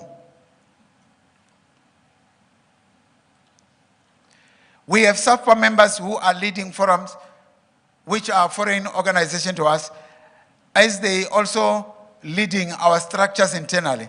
And this is a constitutional miscarriage of justice, based on the fact that some forums elevate themselves to be associations by default and wants its members to affiliate for membership, and therefore renders our constitutional powerful as we have to invoke this section 4.2 as stated above that deals with prohibition of dual membership.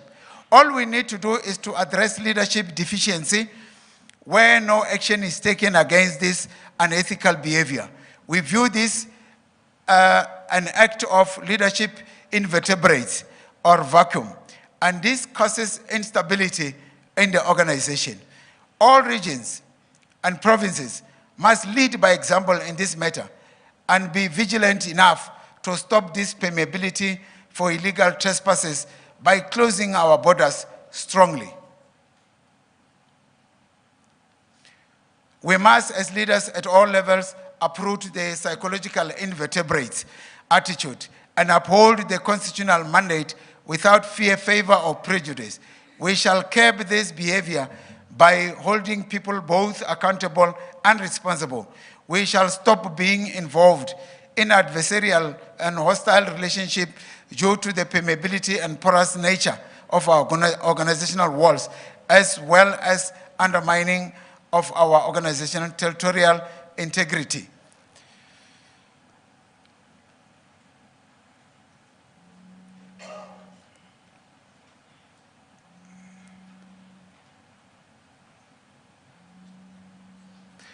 At the end of the day, we suffer from a dyadic conflict which happens as intergroup conflict occurs within SAFPA leadership and its members, and it gets flavored and spiced by conspiracy theories which suggest that we are in competition with forums. And they seem to be action-oriented better than SAFPA. Let us use the internal conflict mechanism instead of running away from this organization and hope to come back when things did not go well out there. SAFPA will forever evolve over time for the better. Despite all potholes, speed bumps, they are on our path. We have fought for our land. We have fought for our sovereignty. Small as we are, we have won our independence, and we are prepared to shed our blood. So, Blair, keep your England, and let us keep our Zimbabwe. Let them keep their forums, and we shall keep our SAFPA.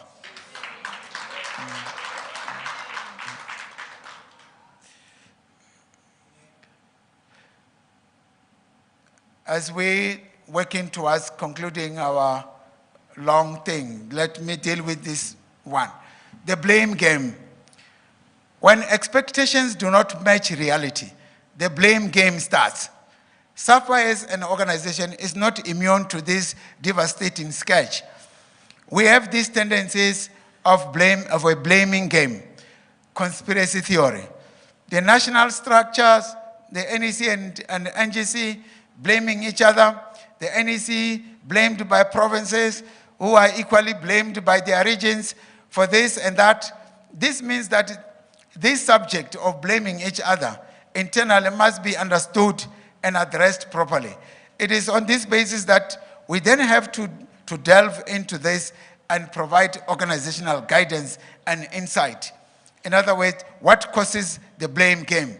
When something goes wrong in an organization, the first question that is often posed is, whose fault is it? And when there is data missing in accounting, it is the bookkeeper's fault. If we lose a key customer, it is the sales group's problem. When errors such as this surface, blaming seems to be a natural reflex in many organizations. Even those individuals who wish to learn from mistakes fall into naming culprits.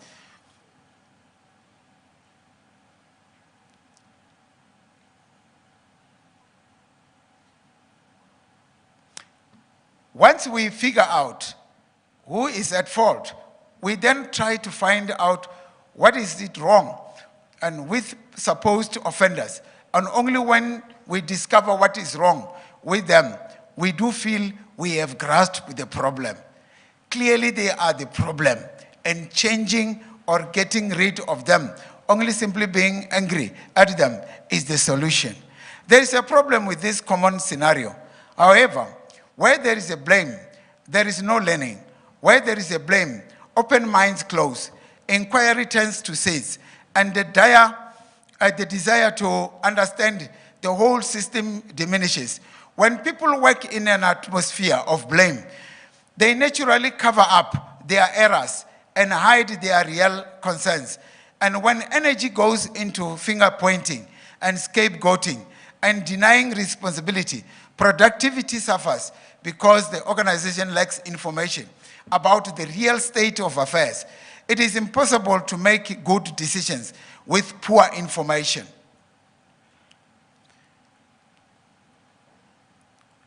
Blame really enhances our understanding of our situation and often hampers effective problem solving. So how do we avoid tendency to blame and create organizational environments where we turn less frequency to blame? Clarifying accountability is one option. This process of assigning responsibilities for a situation in advance can help create culture of real learning. Accountability comes from clear, constructing, ongoing conversation and an organizational commitment to support accountability rather than blame. The contracting focuses on tasks to be accomplished, roles to be taken, processes to be used, standards, sorts, expected result. I'm sure that has been dealt in real terms yesterday. Say we need to have this and that, all these things to be in place to get out of this danger zone. Now let's see the differences quickly between the accountability and the blame game. The dictionary helps us to clarify the difference between accountability and blame. To be accountable is to be counted on or reckoned on. To blame is to find fault with, to censure, revile, or reproach. Accountability emphasizes keeping agreements and performing jobs in a respectable atmosphere. Blaming is an emotional process that discredits the blamed. A focus on accountability recognizes that everyone may make mistakes or fall short of commitments. Becoming aware of our own errors or shortfalls and viewing them as opportunities for learning and growth enables us to be more successful in the conversations in which our awareness of current reality is sharpened, and in which we work to seek root cause, understand the system better, identify new actions and agreements. The qualities of accountability are respect, trust, inquiry, moderation, curiosity, and mutuality. Blaming, on the other side, is more than just a process of allocating fault. It is often a process of shaming others and searching for something wrong with them. Blaming provides an early and artificial solution to a complex situation.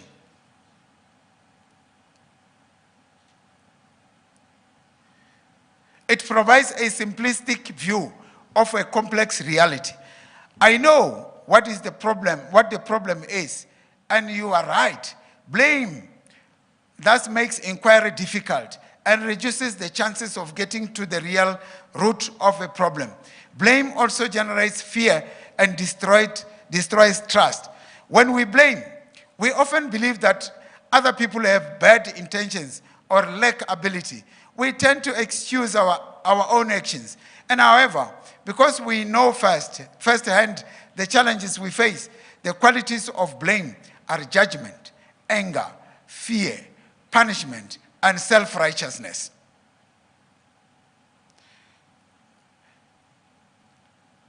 The organizational consequences of blame. Blame slows information flow and reduces innovation. People who feel compelled to protect themselves can't admit mistakes and therefore can't learn from them. Under these conditions, individuals spend time denying problems rather than solving them. Don't throw stones when you are in a glass house.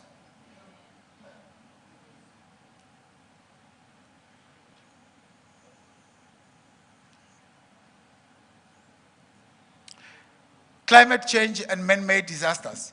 The impact of floods on the funeral industry, the SAFPA has been in existence for over 20 years, advocating for unity on behalf of funeral parlors, as well as ensuring policy adherence and compliance of funeral parlors. And the SAFPA concerns itself with the issues and challenges facing the funeral industry, the floods and the ravaged country, and more specifically in the KZN and Northwest. May I make this plea to the House? I think this will be a repetition of what the President said in terms of what happened in KZN and the floods, and equally in terms of the effect of climate change, possible mitigation plan. But I want us to request for your indulgence that let me pick up on few things that are there, not generally to rate one by one, because these are the songs that we've been singing throughout the conference. Am I getting that support? Okay. The effects of climate change and possible mitigation plan. The biggest question is how best can we better prepare ourselves against the future climate change impacts. There is a need to provide mitigation plans upfront so that we can remain flamboyant and afloat when such disasters strike. It must start with individual members and then the organization. General compliance with different institutions is a must, including ensuring properties and assets should be amongst the mitigation factors. Because you heard what Sis Nomfundo said yesterday, to say the only money we got is through the floods, because then it means they were able to cover their assets through insurance, and then they were able to be paid back. But can you imagine if the whole assets and structures, whatever you had, were not insured? It was down the drain. So for us to deal with the mitigation factor, here we are encouraging that members just try by all means to get those properties insured. That which happened in the wake is a wake-up call, and we need to find better survival ways. And let's get to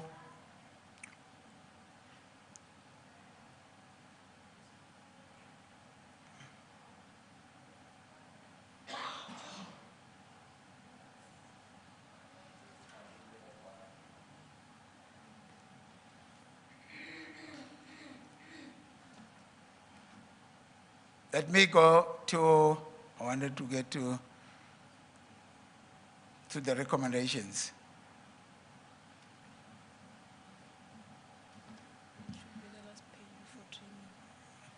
This one.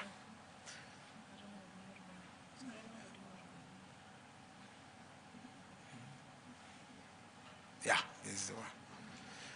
That's few recommendations, colleagues, that we need to focus on. Is that the lessons that we have learned suggest that we need to put plans in place to mitigate unforeseen circumstances. One, we need to venture into coffin manufacturing. We must participate in the whole value chain of funeral industry. We need to ensure our lives, properties, and assets.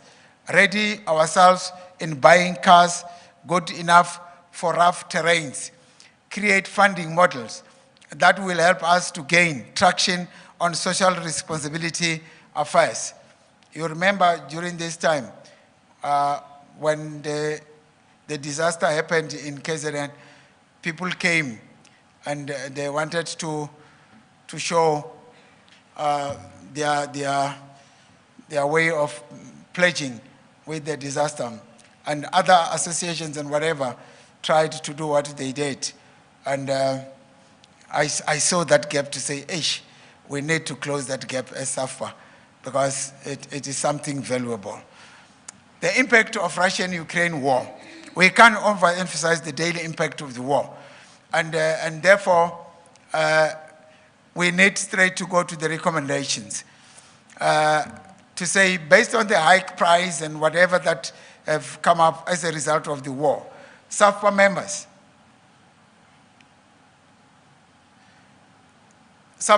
must begin to think multi-business approaches, like venturing into farming, for example, those who have not yet started, so that you don't do one thing. You look at other ventures, so that when this other one get affected by poliomyelitis, and then you are able to venture into others, the other one may survive. Restructure our policies, which incorporates a lot of food items and very low premiums, and failing to cover the discrepancies that arise out of this war. We need to issue communiques to educate our members to understand that the value chain in our industry has since changed to a worst case scenario, and we need to survive the storms together. We should not give a don't care attitude to our customers, but hold hands with them, and we shall pull through together.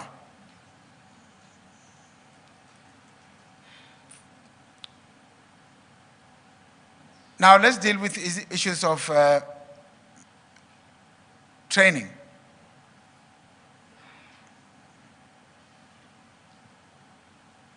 Training and development. And hopefully this is almost the most important one in the report. That the structure that we have put forward there is what has been fully explained by some colleagues from CITA yesterday, that as SAFPA, we work with services SITA and more so with other SITAs. And from there, we also work with our federation, and above that, there is the Federation of Funeral Professionals of South Africa. Those are the ones who begins to produce what is necessary as per our requirements in terms of skills and developments. On the right, we have the QCTO, and on the left, SAQA. And then that's how we deal with these things. And at the bottom there, you will realize that we have our service provider. Previously, we had FAFA, and then now we are going to add to create our own academy. And this academy will be definitely linked to our training officer at National, and in terms of the new constitution.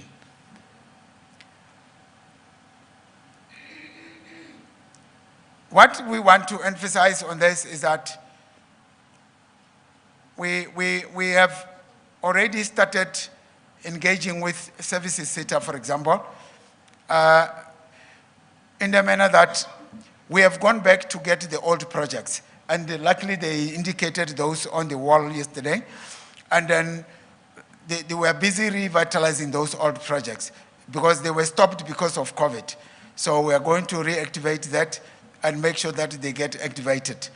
And secondly, we have made a proposal that we need to, we have made a proposal for the special projects, not the one for discretionary funds and stuff. We wrote a special project and then we submitted to them. Today, as we sit, those proposals are being processed in the tender committee today. That's why they requested to be with us yesterday. So what we want to do is to make sure that the trainers, the facilitators, the assessors, and the moderators are trained in their respective provinces. So we have requested a certain number, I think it's about 240 of those, so that we are able to spread them in different provinces. So that is something that we have to go by, and we are going to have a 5-year plan with them for the purpose of training this organization. The difficulty though is when training is offered, our members do not want to take advantage of that. And how do we then professionalize the industry if we don't take these courses? Because we are handicapping ourselves. This is the reason why people, when you think about funeral service, they think this is a team of uneducated people. That's what we are taken for. They're taking us for granted. And they think we never went to school. And we have to change that assertion. It's another conspiracy theory. But we have to change it by making sure that we take our workers and everybody else to training, and even ourselves, because in that we have equally packaged the issue of entrepreneurial training. So the academy is underway. This is a serious matter. We are working very hard day and night on this matter. That's why we are engaging services SETA very serious on this. And they have accepted to work with us in the establishment of this institution. And therefore, we appreciate a SETA like them, because we want to see this SETA is being implemented. It's long we've been talking about this thing. Let's make it work and make sure that indeed we see our people trained. Here is the idea, how it's going to unfold. We're going to have it as a SAFPA Academy, but then make sure that we have a database of all our trainers in the provinces. And then out of that, we are able then to create the training officials, database in the provinces. When there is a training offered that is coming, that we have secured, and then we distribute it to provinces, and we use our own internal trainers to do the training for our own members, because we want that thing of the value chain to start operating, to have our own people internally to start benefiting from the programs that the organization is working on. And that is the whole idea. So we are moving very fast on that, and then we have made those plans available to services SETA, and then they are processing that, and that's all. Can we then move to, when in your report, you will read at your own time what happened now, what has happened or what has been done and what is going to be done. I just summarized it by talking without following that slide. Number one, on the item 14, the relationship with Old Mutual. I want us to look at this. I'm going to just summarize it. We have been working with Old Mutual for many years, and we benefit what we benefited over the years. This year alone, they were able to help us with only 150,000 as a way of supporting our conference. And as you will imagine, there is very little you can do against the $1 million that was required to run this conference. Hence, we had to cast the costs which were not necessarily of significant. If we had alternatives, we looked at alternatives. That's what we tried to do. But what are the lessons from this is that never rely on external support in terms of finances. We should be able to develop our own financial mechanism going forward. And the new leadership must be able to take this thing forward. I want to indicate what kills us as SAFPA, not only with Old Mutual, but in future, even to the other organization that we may work with. This structure is very important. At the national level, you will have strategic leaders. Then Old Mutual or any other structure will have their top management, and we'll have our NEC and NGC to match that. That is exceptionally right. But when coming to execution of plans that we have agreed upon, you will find that Old Mutual team will be there, Old Mutual sub-team members will be there. When you come to us, you'll find that the NEC is there, but we do not have SAFPA administrators to work on daily basis on whatever we have agreed upon with any other structure. This is a gap, and it will continue to haunt us for a long time, because the NEC are not your daily operational officials. We are not. We are running businesses like you, and we come here on the basis of voluntary, and therefore priority is our business, second is SAFPA. But if you appoint people who will be full-time and working on our programs, then we shall be making a dent. These are the realities of the day that we have to look at, because this disadvantages us in terms of working. And we can blame ourselves for many years for not being effective on certain things, but the reality is this gap. And I want us as the main conference to deal with these matters, to say, how do we move forward? How do we get out of that? One of the suggestions or the recommendations that we have, I want to go to the recommendations. Okay? Yeah, let me check that one. The wheelchair approach is what we are working on. When you have got a wheelchair, that Baroque, and you're pushing a wheelchair, and you find that the wheelchair, the one wheelchair, the wheel of the wheelchair is well oiled, and the other wheel of the wheelchair is having rust, it cannot move. When you push that wheelchair, it will go around, because the one which is got rust will be static, and the one that will be well oiled will be moving around. We shall remain static as SAFPA, because our wheel is not oiled. We do not have the operational structure. And whatever organization that we'll work with will remain rotating around with us until they get tired. And they will leave us, because they will see that these guys are not serious. They are not serious. So let's deal with the wheelchair issue, mentality and approach. It's not going to help. Fundraising methodology. You know, the organizational report is good. It tells you the real facts about our organization, depending whether you like them or not. But this is the real reflection of who we are, so that we can take better actions on it. Method of fundraising. We must end this approach of pleading poverty and proactively engage alternatives by targeting relevant financial catalysts to an extent that we become financially stable as an organization. This relative poverty of our organization needs us to develop deliberate programs to create sustainable income and income streams, focusing on how to appoint and sustain the full-time workers as per our organogram. We create our business investment wing effective, and this will free us from the dependency syndrome. We need to create our annual SAFPA Expos as an internal funding mechanism. We have ignorantly left our industry space infiltrated and abused by people who are not even part of the industry. We go and support them and come back empty-handed and claim poverty as an organization.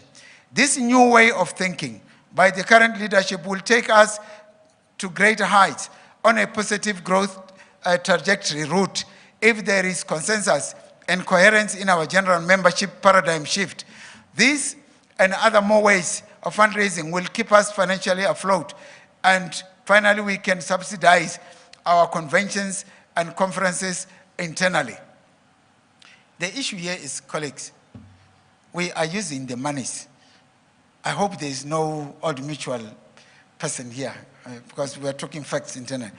We are using the subsidy from Old Mutual over the years to subsidize our conference fee, because without that money previously, it was going to be very difficult to run our conferences with our subscription fees or conference fees. Now, that amount that used to subsidize us is fading away. And when it is fading away, it means we should be able to stand up. For example, we are raising this thing of saying we leave the expo to people who do not even, are part of the industry to run the expo. And who are the people who are going to participate in the expo? Ourselves. Why can't we have our own expo and exploit that space? Who bewitched us? May God forgive us. But then the recommendations is that we create a business wing, that we have multiple donor approach, that we have projects like SAFPA Academy running. SAFPA will apply for different funding models, including discretionary and others.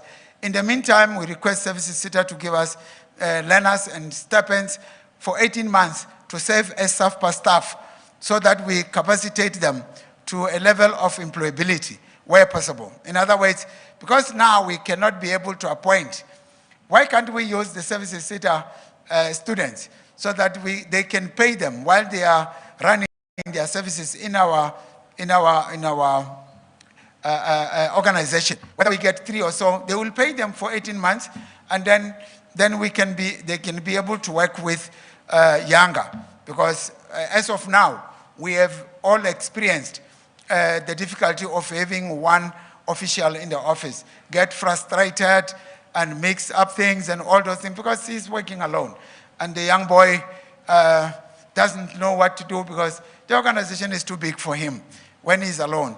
And it is for us to think for this young boy and make sure that he survives the storms by making sure that we get people to support him. Directly work with the banking sector or financial sector, seeking different ways of financial support and maintenance thereof. Maximize our relationship with our preferred underwriter, or to deliberately grow the book and earn the SDF, which has been dry for over a year, I think. Introduce internal SAFPA annual expo, use our media platforms like website, Twitter, Facebook, and so on to generate income through advertisement throughout the year. Those who want to use our platforms are allowed to do so on a determined price. The last 2 graphs are actually showing the death cases that we have experienced as the provinces. And the first one. Then the second graph is actually showing the membership that we have for 2022. That is the last block, and that we have. So for that, I think those are clear figures. We can be able to look at them at our own space, given the time that we have. Thank you very much for listening, and may the good Lord help you. And then going forward, I want you to listen to this one. Just this one. Don't worry, just this one. There is one. Abe, I was saying this is, yeah, the Robert Mugabe quote. Now I disclose the name finally.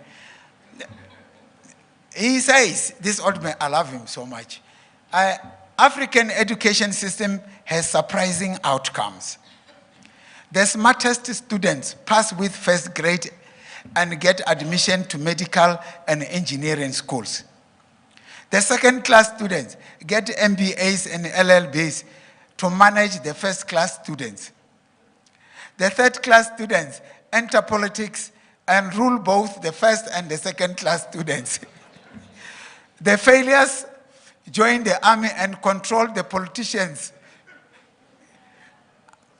who, if they are not happy with, they kick or kill them. Best of those who did not attend school become prophets and witch doctors, and everybody follows them.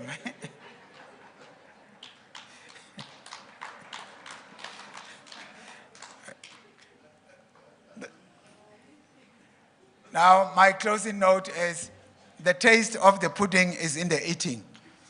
And those who know it say it is easier said than done. Colleagues and compatriots, I think we spoke enough. Let us implement, and the time is now. Thank you very much.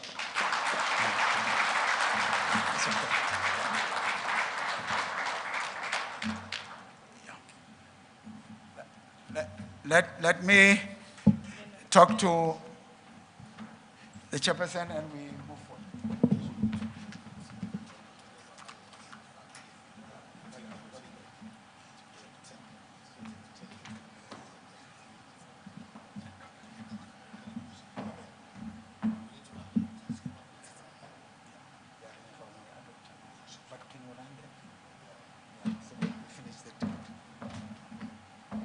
Ladies and gentlemen, If we have any other questions for Mr. Ramatoka, we can take them from now.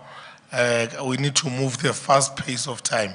Yesterday we were caught with a long GVT of the conference, and we're still here in the midnight. So we can take questions here? Do we have clarifications?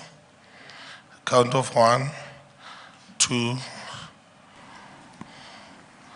You are noted, sir. Tadungoma noted for the second time. These are the only 2 questions that I'll allow them to get on, then we go for the adoption, or if we don't want to adopt, say you can come in. Can we adopt first? Okay. Okay. You must propose adoption. Let's clear that one. Colleagues, we have seen that happening yesterday. You don't adopt and discuss. You discuss, then if we finish with the discussion of the report, then we can adopt. Thank you. Thanks for clarity. Okay. Tadungoma, can you give the mic? Will you write the questions? Thank you, Mr. Mabindisa. I don't know whether you're a program director or just a PRO. Firstly, I would like to correct the SG about the terms of office of our past presidents. Prof. Popape served for 1 term, and Mr. Krumah served for 2 terms. I just want to correct that.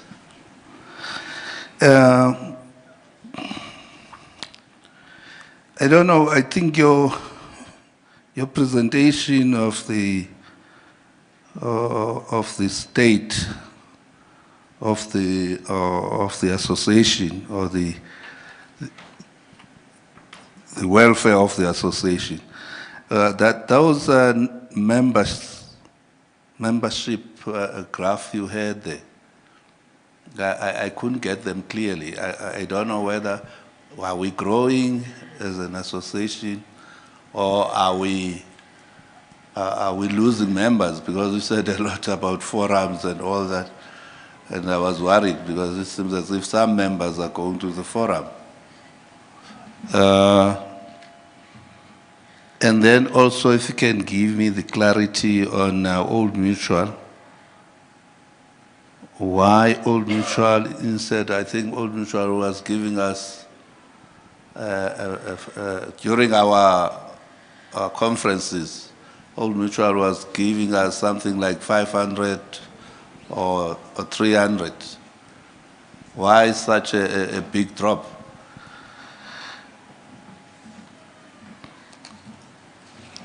And then you said something about constitutional delinquency. I was worried there, SG, maybe you can clarify. It seems as if there are problems within the NGC, because we are talking much about people in the positions actually throwing stones at some of the leaders. I don't know whether I got it right there, but it seems as if there are problems of constitutional delinquency within the NGC.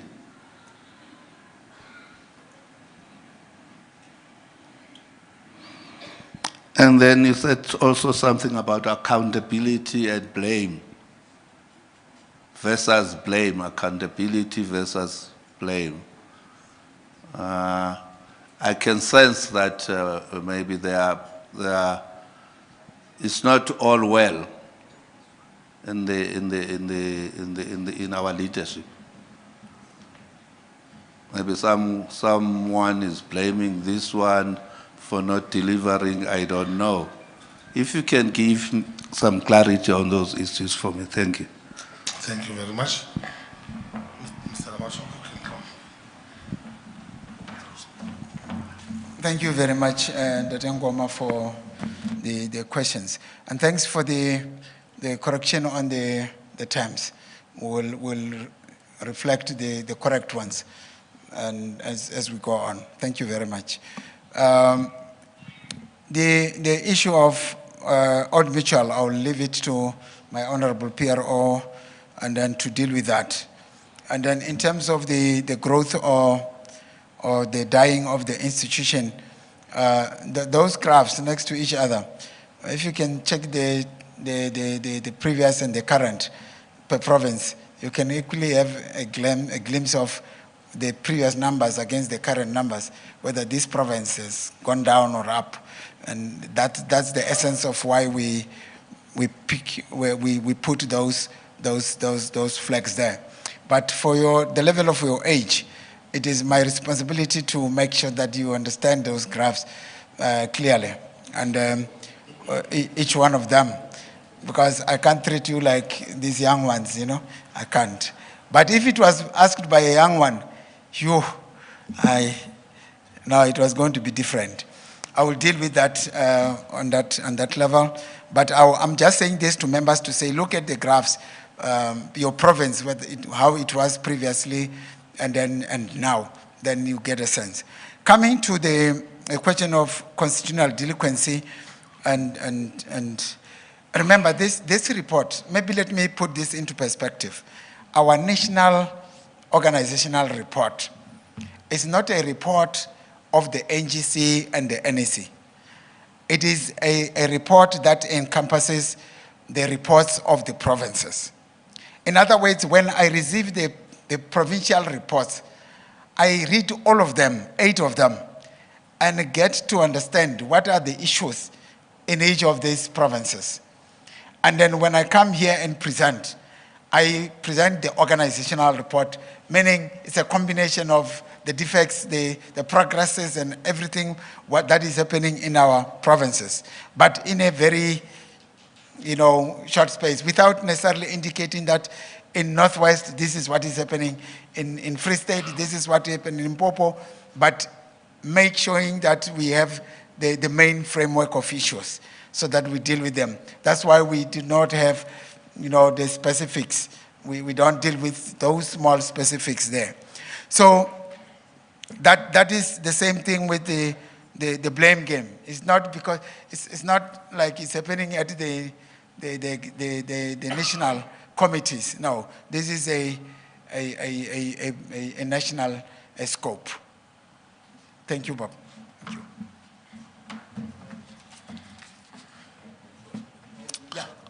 Okay, which one was left to the current PRO?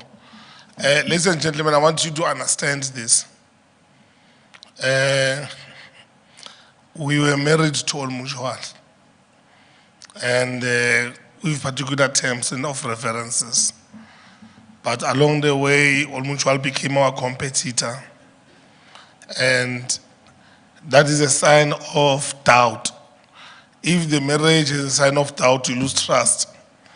So now when I went to ask for a sponsor with Olmujuan, I made it clear to them that we don't want them to sponsor, to take over the conference. We'll make sure that we budget correctly this year to make the conference successful, because we are closing the doors of other underwriters that wants to work with us with good intentions. So now if the other underwriters, they come in our conference and they see Old Mutual taking over, they are not going to sponsor us. So now, as we speak, we are running simultaneous sponsorship, going to the next leadership that will be elected today. The doors are open for them to go to any other underwriter without choosing All Mutual. If All Mutual want to work with us, it will work with us on our terms, or membership terms. So hence you see that in the program when it started, we actually gave them a slot, and then that they can come and do a presentation.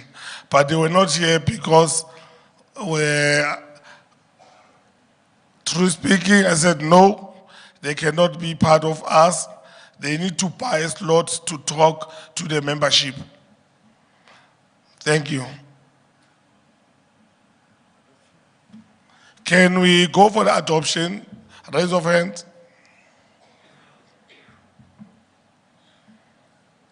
Raise of hand. The Secretariat report adoption.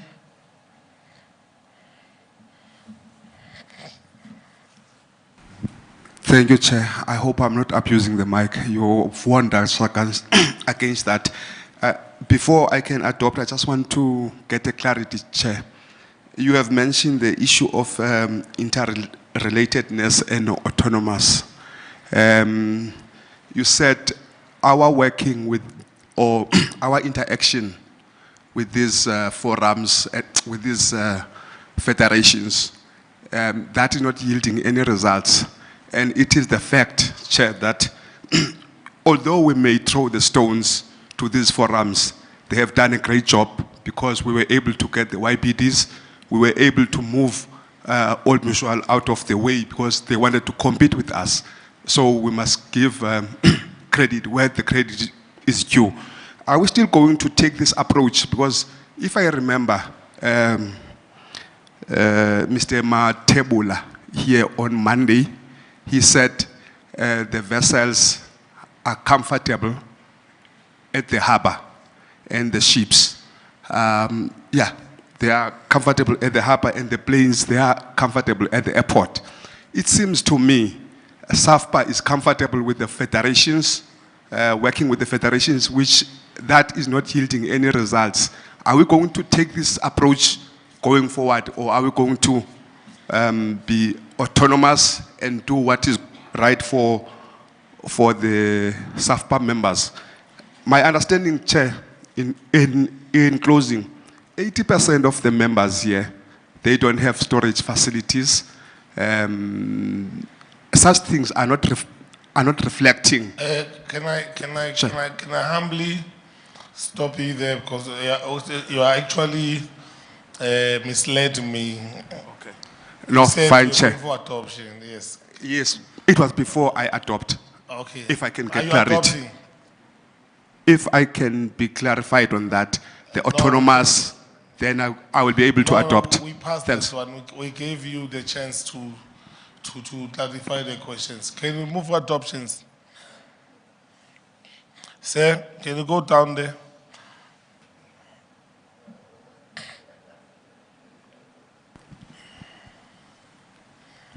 Thank you, Mr. Chair. Mr. Chair, adoption is important first, then discussions. I therefore move adoption. My name is Johannes Fortuin. Thank you, sir. Do you have any seconder? Nda, I therefore second. Okay. The matter is closed. Can I just have a few? Can we break for 15 minutes at the exhibitors for tea, and we come back right after 15 minutes? I'll come to you. You must come quickly for the process of elections, please. Can you break to the exhibition hall? Remember, guys, yesterday we didn't give the exhibitors time, and they complained. And the next time they won't get much exhibiting. So can you just go to the exhibiting for 15 minutes, then we come back for elections.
cards. Yeah. When that you are expecting something that is so the reason is to protect people. Okay. Yeah, but the thing is, after showing the threshold, the issue for the house to decide in terms of quorum. Yeah, and now like never said, like one person must go. So this is Yes, so what the other one said. Yeah. So what's about And then do we do that before the threshold issue? we'll take over. There is we are diplomatic, so we're gonna do it. Thank you, members. Can you take our seats? Can you take our seats, members?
Igama lamakhosi kazima malibongwe igama lamakhosi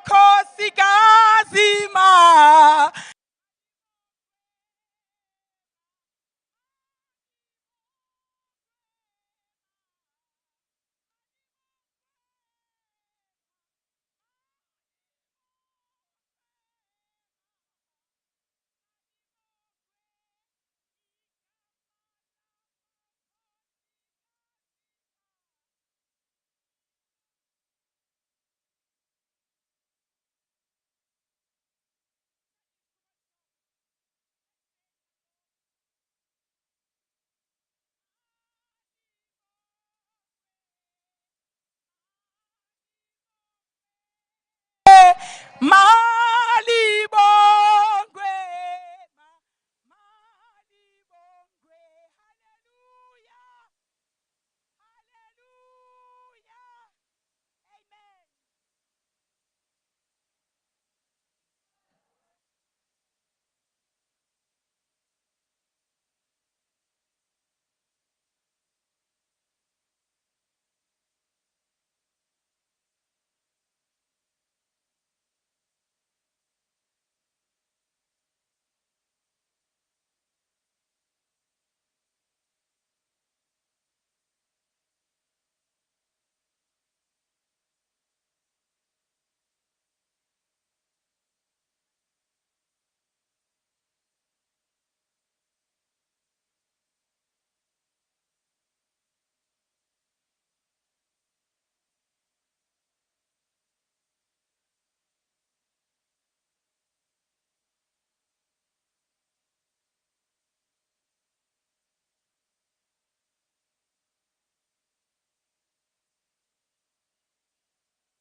Lamdana.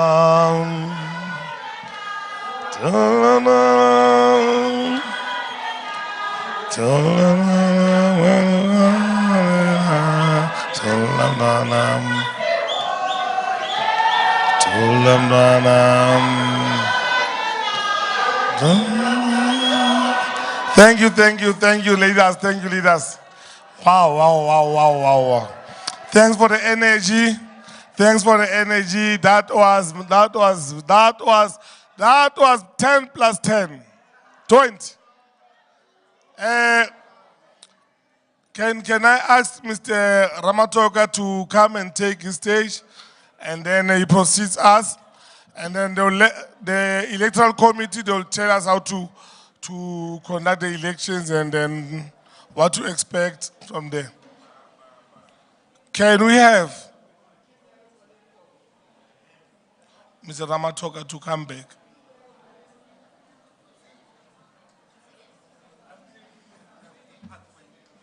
Yeah, it's a security.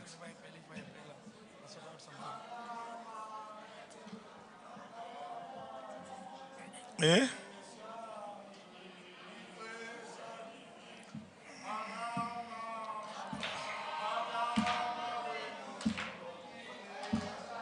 Igwe. Ah. Igwe Jali. Ah. Igwe. Ifeanyi.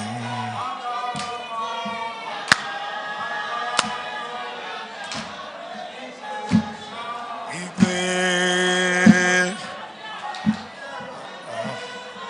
Allah.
Angewambo.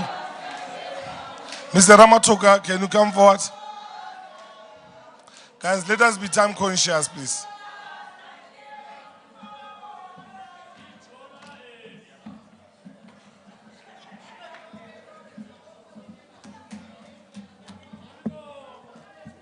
Thank you very much, colleagues. Thanks for making sure that you.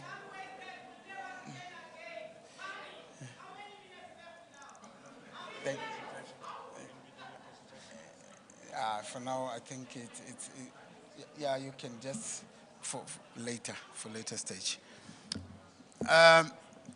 You're quite right. We're looking at some of these technicalities and make sure that things are done properly.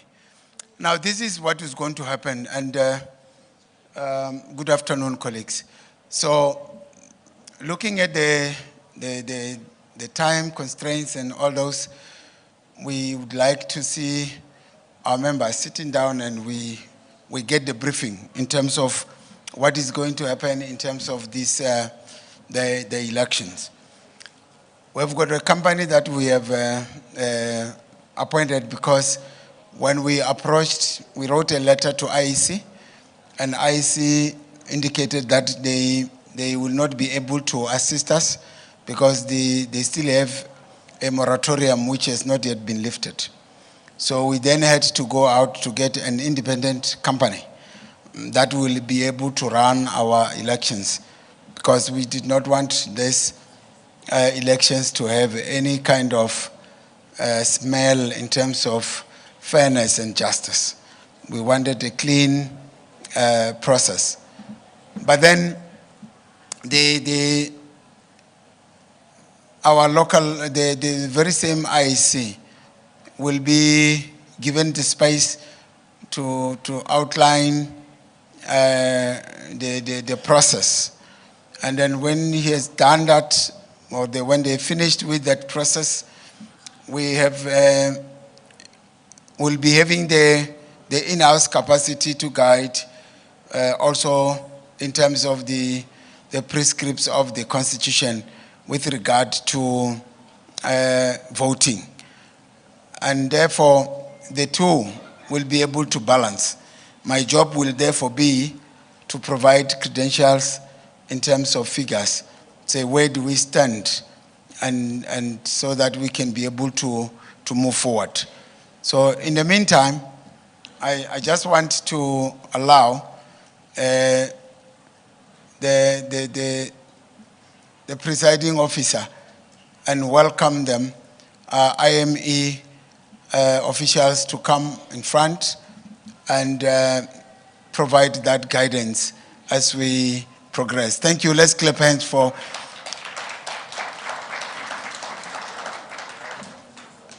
my colleague. Just to talk a few, this man that you see in front of you has been with the IAC for quite a long time. He's been the CEO of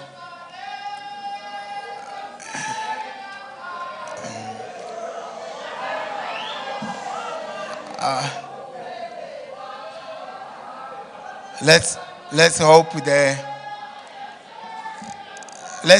the excitement will be sustained. And I didn't say anything.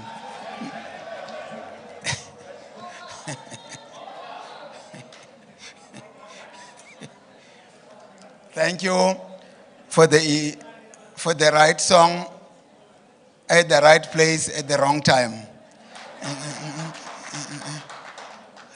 I was talking about my leader here from IME, that this man has got vast experience in the field of elections.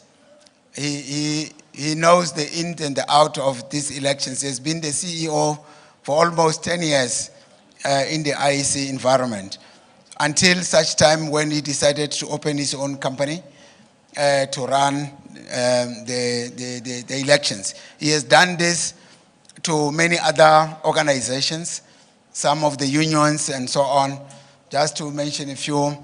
And then we are just part of the team that is going to conduct the elections with. And we want to appreciate his presence today, being black and being able to do such a very good work. We feel humbled, and we want to welcome Ndade Terry, because Terry is my second daughter's name. So, and this one is Terry the man. But thank you, and welcome. Welcome, you'll take it from there, just to take the process forward.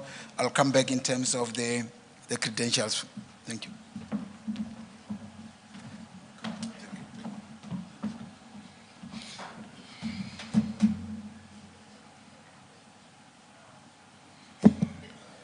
Thank you, Chairperson, and ladies and gentlemen.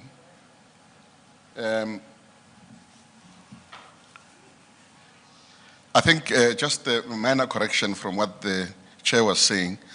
I was a commissioner and a chief and a deputy chairperson of the commission, and I spent about 20 years with the Electoral Commission. So. Indeed. So this is what we're going to do. I'm going to go through the rules of the elections. Now, the rules of the elections are largely derived from the constitution of your organization. And those that are not there, are catered for in the common way of managing the elections. There are certain aspects that I would, for instance, borrow from local government legislation in the event that a particular aspect is not covered by the Constitution. And then I will be using both articles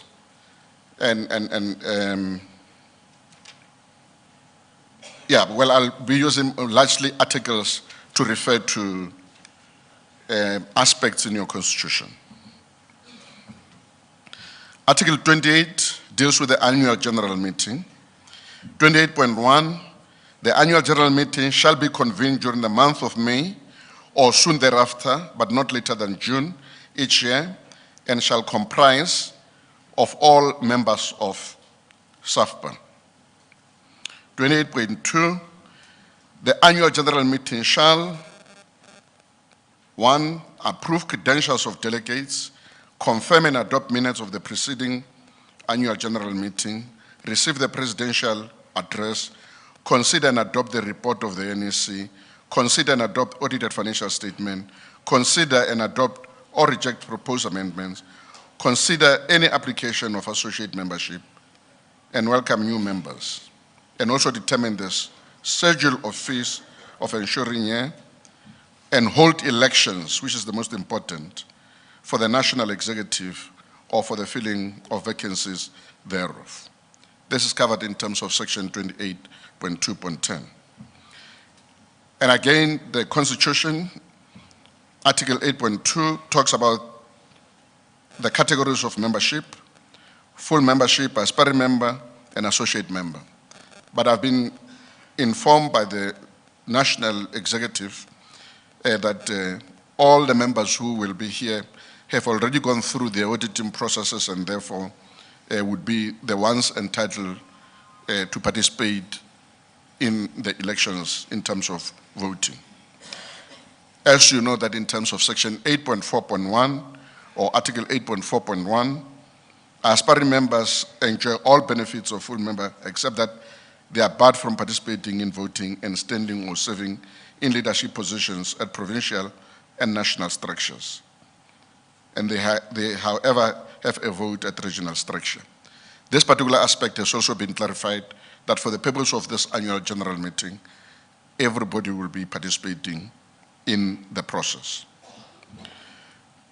Section or Article 32.2, National Executive Committee, 32.2.1, the election of members of National Executive Committee shall be conducted by an independent officer nominated at the NEC meeting.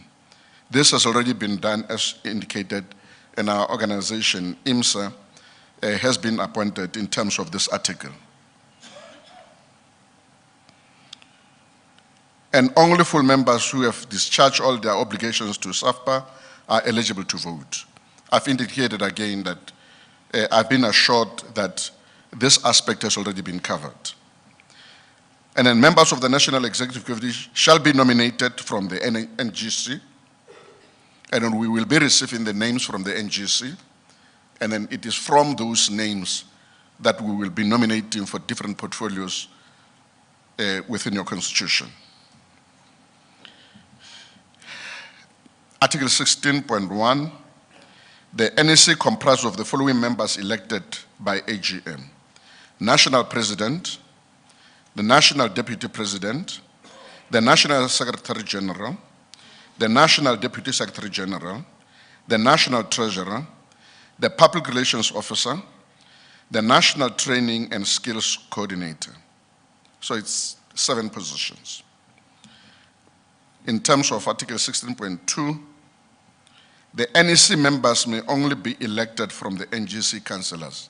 I've already clarified that particular aspect, that the names that we'll be looking from will be those that have already been gone through this process.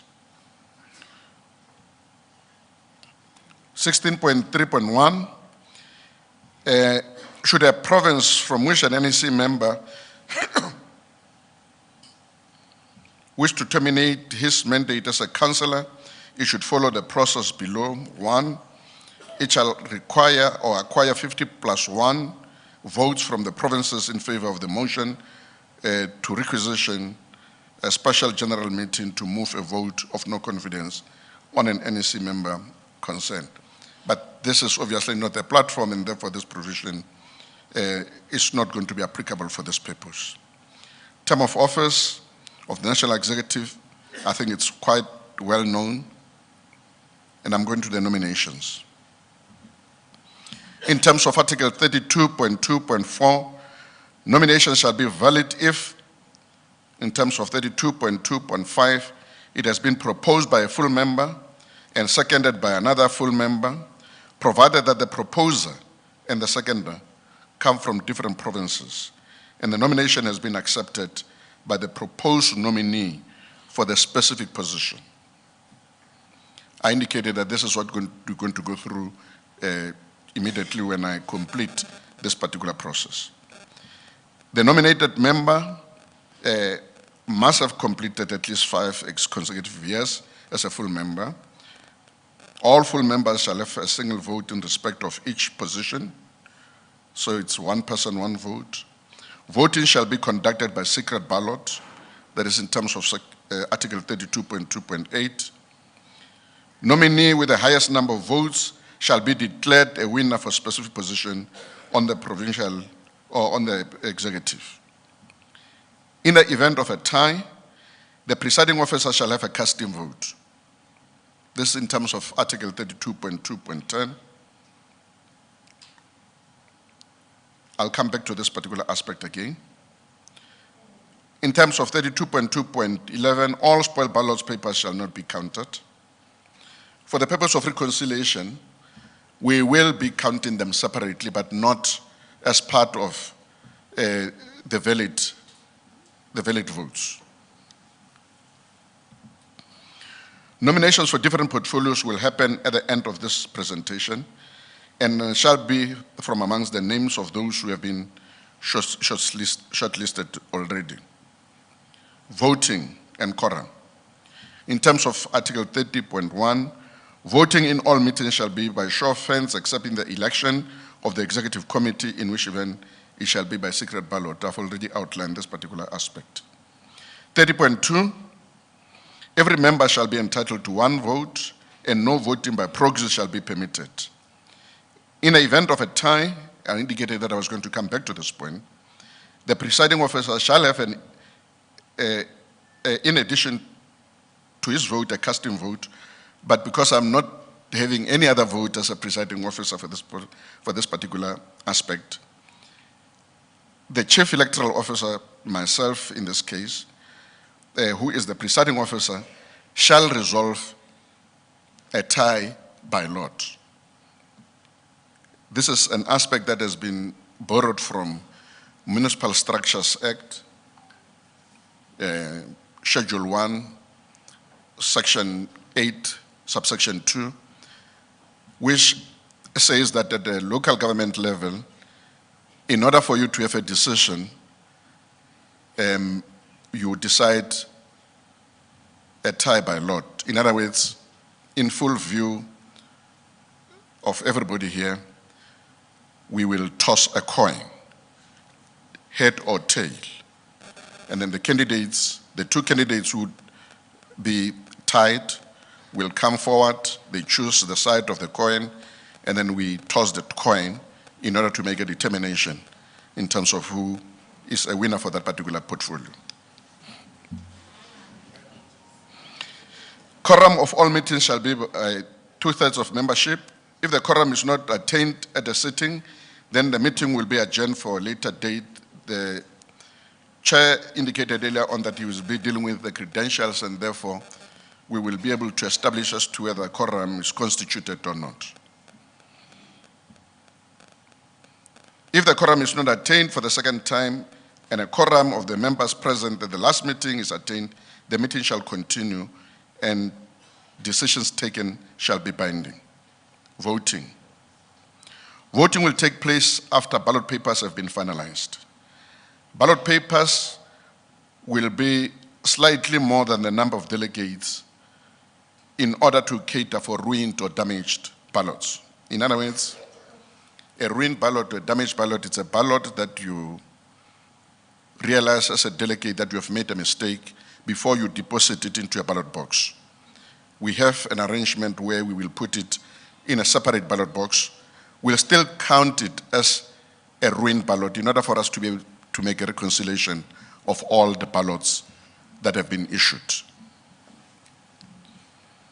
But it would obviously not be a valid ballot. Voting, as indicated in terms of your constitution, will be by secret ballot. Ballot papers will be color-coded to represent a contested portfolio.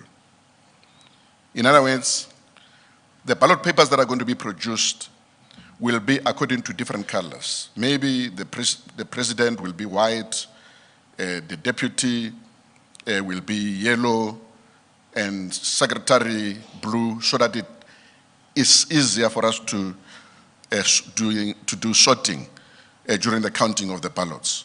So the fact that you would have put that in a different ballot box, it does not really matter. We will deal with it, but we will indicate in terms of the ballot boxes, how you should actually put a ballot paper. And the ballot paper will be relevant to the ballot box that indicates the color of that ballot paper that would be having.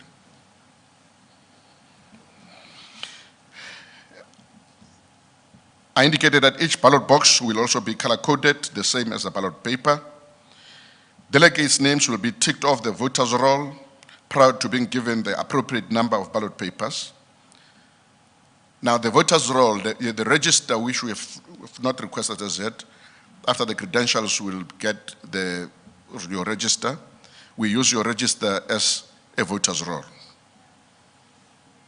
So I want to request everybody to make sure that they are in the list, because if you are not in the list, it is not going to be possible for our officials to know whether you are actually indeed a voting delegate or not. So if you know that you have not actually signed a register, make sure that you do so at an appropriate time so that we can actually be able to deal with that aspect during voting without any difficulties. Delegates' names, as I've indicated, will be ticked off the voters' roll prior to being given the appropriate number of ballot papers. And delegates will submit their name tags to the voters' roll officer for inspection and to be ticked off the voters' roll. What we will do as a measure, extra measure, so that a person does not vote more than once, we will furthermore, using a punch your name tag so that we can actually be able to see that a person has actually already voted. So make sure that you've got a name tag when you go and vote. A delegate will then proceed to a relevant area to make his or her mark. The mark should only be made in the block adjacent to the candidate's name. No more than one name should be marked on the ballot paper. Preferably a mark or a tick should be made on the ballot paper. No information that would indicate the voter's identity should be made on the ballot paper. A delegate will then proceed to deposit the ballot papers into the appropriate ballot boxes. A delegate that has voted will then leave the voting area. At the conclusion of the vote, objections to the voting process will be entertained. Thereafter, no objections related to administration of voting will be entertained. The decision of the Chief Electoral Officer in relation to objections to the election process is final. On the issue of the results, a simple majority wins an election. A candidate that is not contested shall be regarded as duly elected. After objections have been entertained, a candidate with the highest number of votes will be declared duly elected for that portfolio. A decision of the Electoral Office in relation to objections to the election results is final. After voting, a printout of the result slip for each portfolio shall be printed.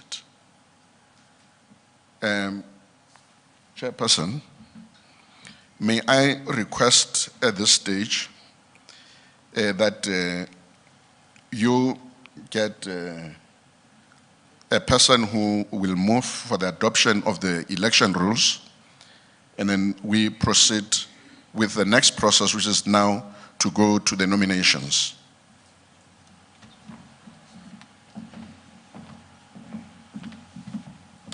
Colleagues, at this point, we shall, by raise of hands, request that we adopt the rules of the game.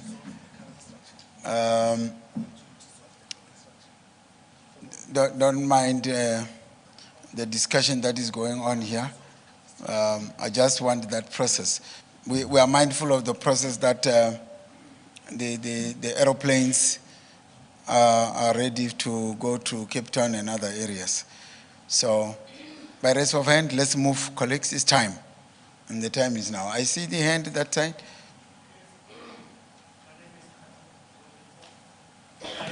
Therefore, move for the adoption of the rules. Oh, thank you. My name is Katu from Limpopo. I now move for the adoption of the rules. Any other province to second? Yes, Baba.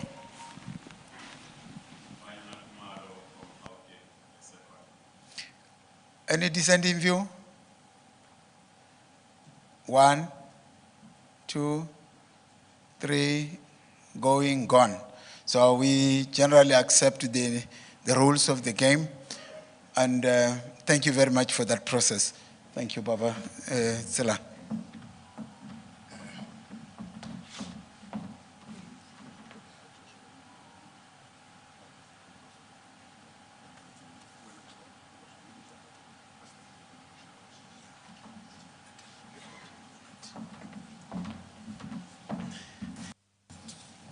Thank you.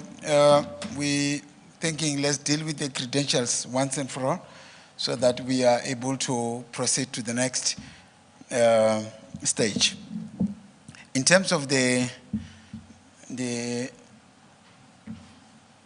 credentials, we sat down as the team of secretaries this morning, and then we were verifying the numbers in terms of the affiliations in our provinces, and also finalizing the numbers that have attended this conference per province. And then just to take you through, Western Cape have got 63 members. Western Cape.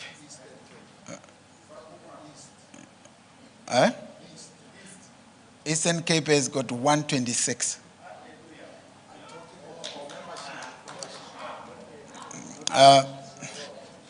Maybe Vuyo knows too much because I work with him. He's the chairperson of this conference. He is talking about the people who are here. Let's start afresh. Western Cape, 63 members who have affiliated, and those who are in this conference is 11. Mpumalanga, they've got 76, and those who have attended the conference is 32. Northwest, 48, and 14 are in attendance. Free State, am I fast? Is it me fast, or are you the one who are slow? Oh, okay. Yeah, I see. Okay. Let me restart with this figures again, as confirmed early this morning. The Western Cape, yeah, you can come here, my TG.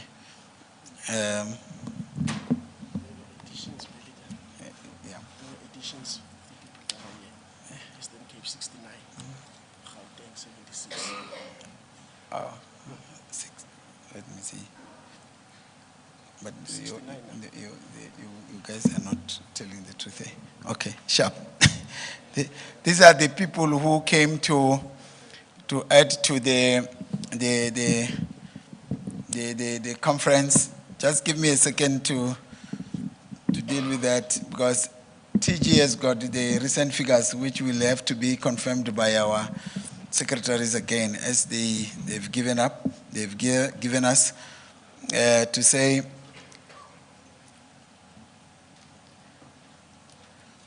it's just few that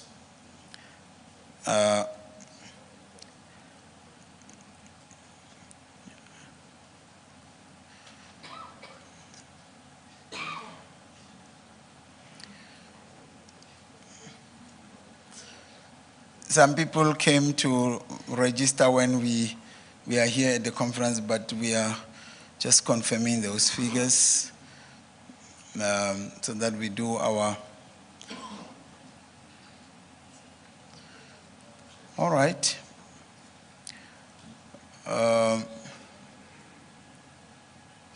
Yeah, the rest are still preside.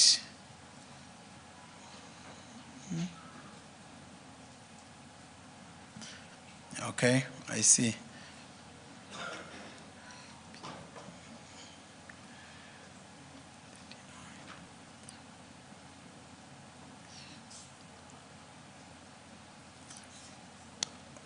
Okay, let's move in terms of these figures, because I was just verifying. Some of the people, the figures that we are verifying here, some of the people are 3 in a company, and for purposes of this progress, for this session, we count the company, not the number of people who are coming from that company. I'm sure we are making it that clear. Yes. So that's why sometimes you'll hear those discrepancies, because we cleaned our report for that purpose. And then, okay, so far we've got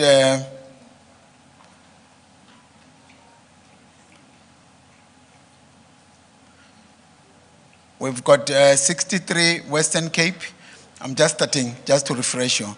63 Western Cape and 11 attendees. 76 Mpumalanga and 32 in attendance. Northwest, 48. In total, in attendance is 14. Free State, 73. 25 in attendance.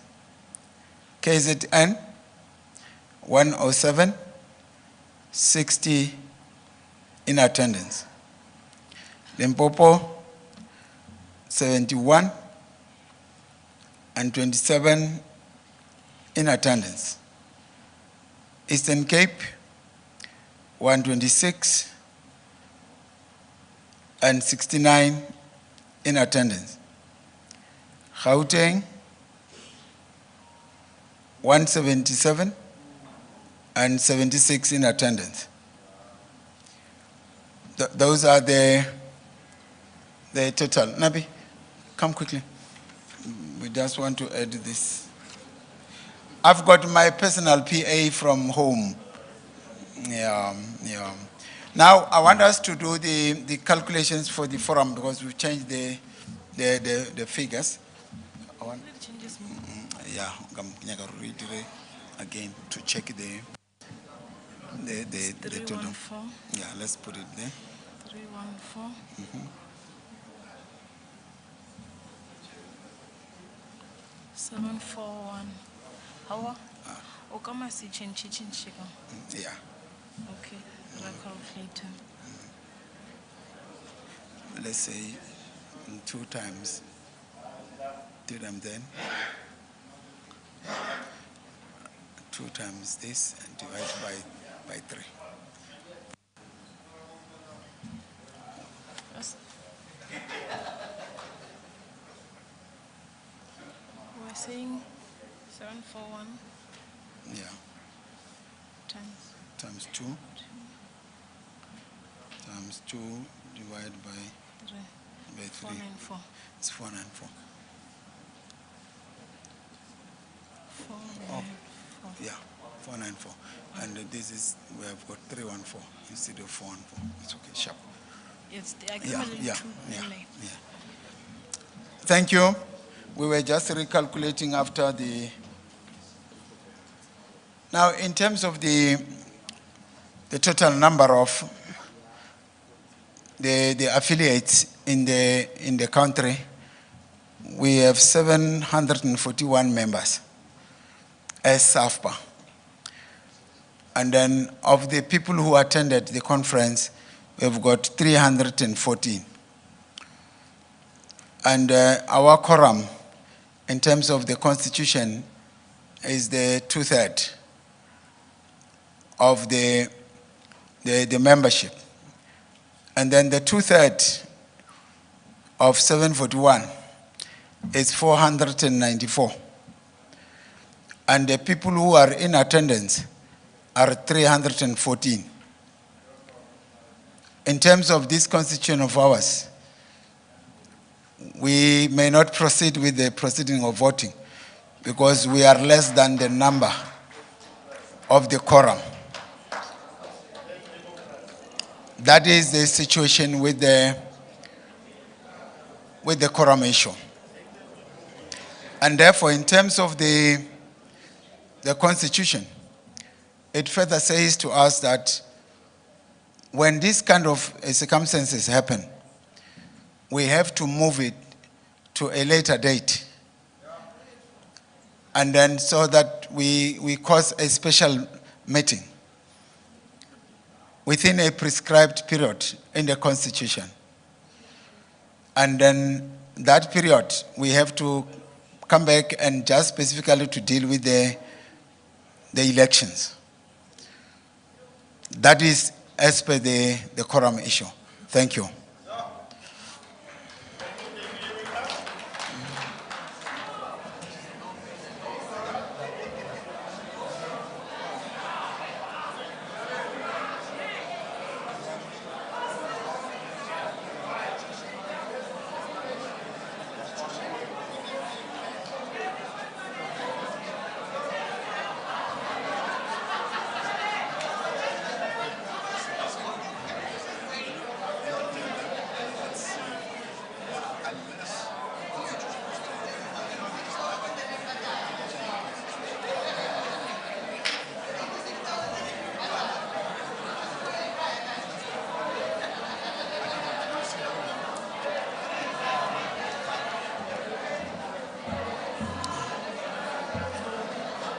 Okay. Order. Order, comrades. Yeah. Order, comrades. Before we close the session officially and prepare for the gala dinner, and I just wanted to say how many days for the future date? No, this year, the Constitution does not specify the future date. No. Yeah. Then I want us to look at how long can we. Okay. Yeah. Just to take that question and deal with it. What do you think? Okay, that's fine. Yeah. All right. I was just getting a legal view to say the Constitution is talking about a later date, which is not like clearly specified, but is upon this House to suggest the how long we need to come back. 6 months or so, whatever. No, I'm saying, I'm just saying it. It's up to you. I've seen that hand, and you say, let's create that, Ms. Amguda, that will be on the basis of the duration. Oh, yes. Otherwise, wait a bit. Before we can even go further. Let's open this for the legal advice maybe to take this process forward. Just this part before we dispose of. Thank you. Can we?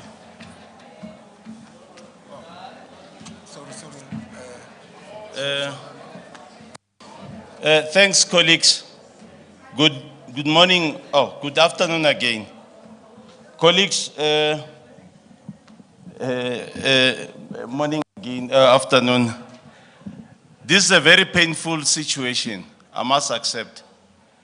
And I'm sitting here experiencing the same pain that you are experiencing. But colleagues, we have a constitution. And we agreed earlier on that we need to follow the prescripts of the constitution.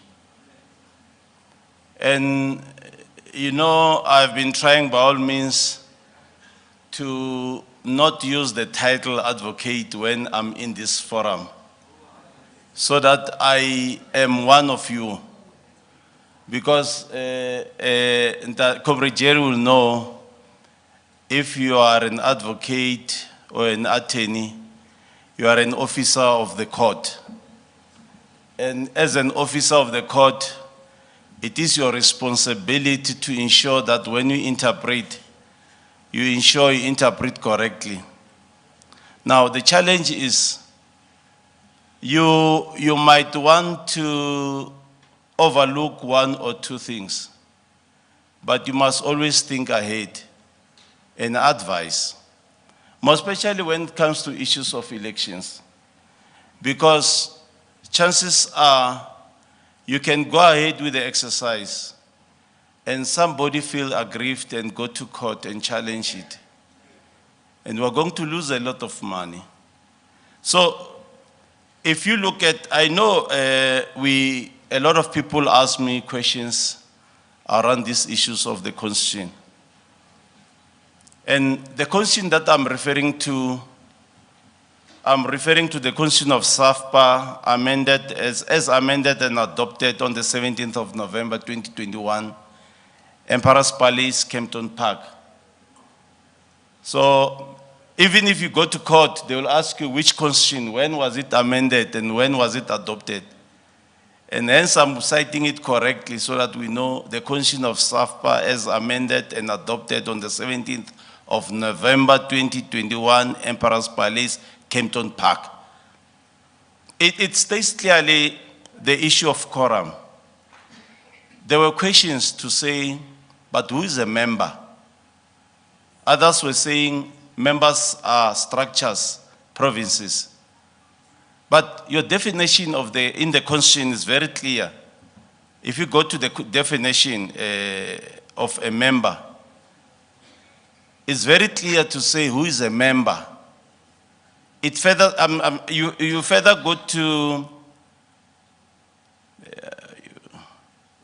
section 32, subsection 2(4) and 5, that talks of proposals of members and rights and powers of members. It's very clear to say when we talk of member, we're talking of a person or a company or entity that has fully paid their subscription fee with the association. Now, the second part that creates at least a loophole for us is that it says, in an event, section 30, subsection 5, if the quorum is not attained in a sitting, then the meeting will adjourn for a later date. It doesn't specify which date. For a later date. If the quorum is not attained for that second time, and the quorum of the members present at the last meeting is attained, the meeting shall continue, and decision taken shall be binding. So I was trying to clarify those aspects, comrades. Is there a question? Thank you. Oh, okay. I've stated it. Right, I think on those issues, can I go and sit? Or must I still remain? Oh, thank you.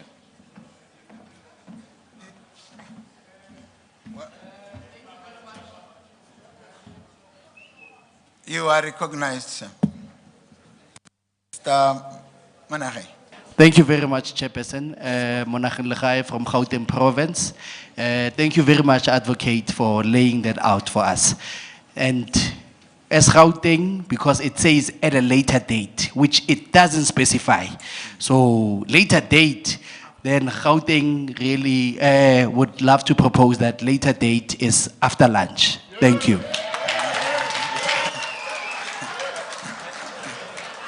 Because the numbers have been verified that are here. So later date, it needed the numbers of the people. Any seconder, thank you. Thank you, thank you. I want to quickly deal with this issue. It's a question of interpretation, and you know, when we interpret, you can't talk of this date and you say later date referring to the same date. Can you withdraw that question, my leader, please? I think. No, thank you very much. And again, Gauteng stands and says that later date, 23 of June, 2022. Thank you.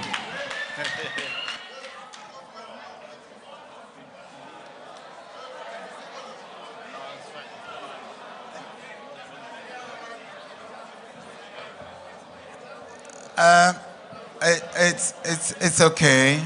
It's okay. I want us to. This is KZN. I second 23rd of June. Yeah, I hear what you're saying. I hear what you're saying. It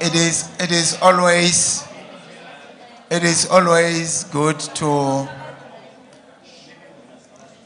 manage the issue of expectations versus reality. We need to manage that process so that this is our conference, and let's remove emotions out of this and be sober-minded. We have to take decisions to make sure that our organization moves forward. It doesn't matter what the circumstances are, but we need to take decisions that are not harmful to the organization. They are helpful for us to move forward. We have just allowed for 2 minutes, just for 2 minutes, for the legal support that we have, so that we position these matters accordingly. We don't want to mislead anyone or take actions that are not supposed to be. I understand that the expectation was to have elections. It's just that we have been disappointed by our quorum. But having said that, let's allow. Chairperson, sorry, man. Can I interject, please? I was the first to raise my hand up. You did not recognize me. Anyway, no, it's fine. I've accepted your apology. It's okay. Before we talk about the dates, we need to verify certain things. One, there were no credentials done before we started this AGM or conference. So it therefore means that every report that was given is invalid. Let's deal with that first. And if you're not dealing with that, Chairperson, you need to agree that it says later date. Later date could be tomorrow, could be today. So there are two things. We cannot waste our money. We sit here. You don't do credentials. You verify members through secretaries, which is fine. Your office not having verified it. So let's do two things. It therefore means that we have to restart the whole conference. Is that what you want? That's one. Number two, as they have indicated, we supported the proposal of Gauteng. What is the problem now that we supported that proposal? Thirdly, I want to say to you, you're not listening. Okay, let me wait. Okay, sorry for that. Thirdly, I feel that I'm worried in actual fact, because we have to go through processes, as it was indicated by one of your people that were presenting there. And we haven't gone through those processes. What do you call this? So, I want to repeat, we propose the 23rd at 8 o'clock. Thank you.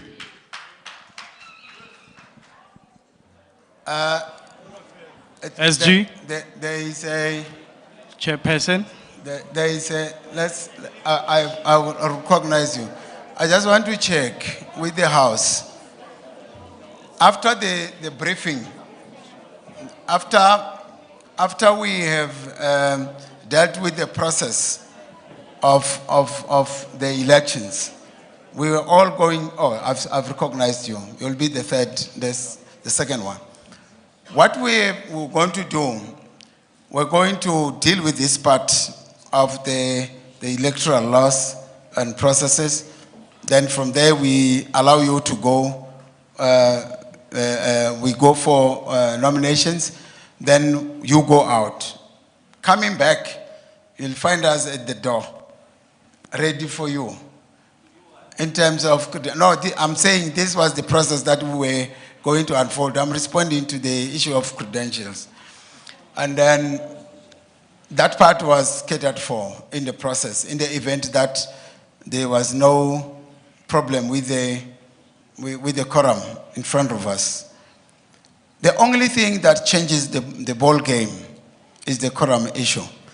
I would have loved the situation where we become constructive in our engagements to say, in terms of this organization, I mean the Constitution saying this is the quorum, are we validating this quorum of 2/3, or we are against because this is a simple calculation, and it's our own Constitution that gave us this method of calculating.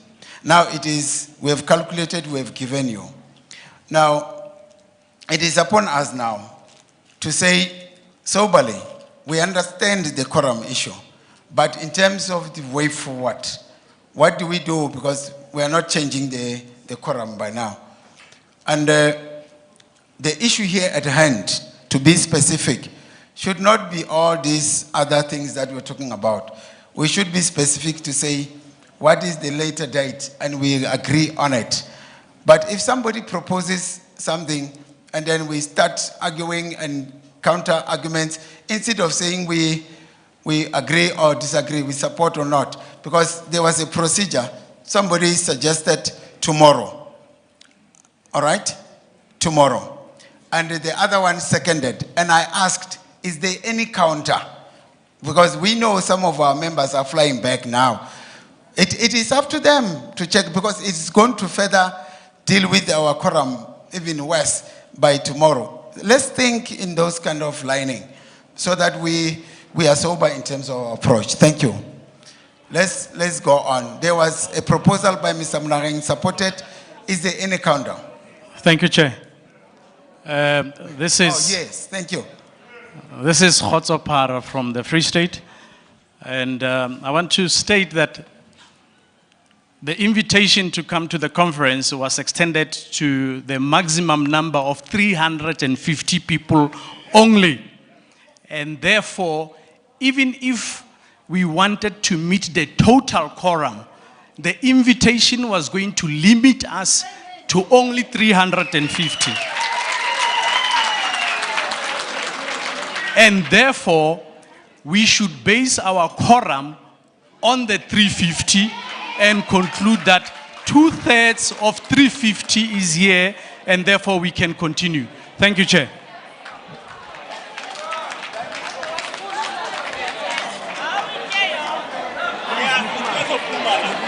Thank you, Mr. Chair.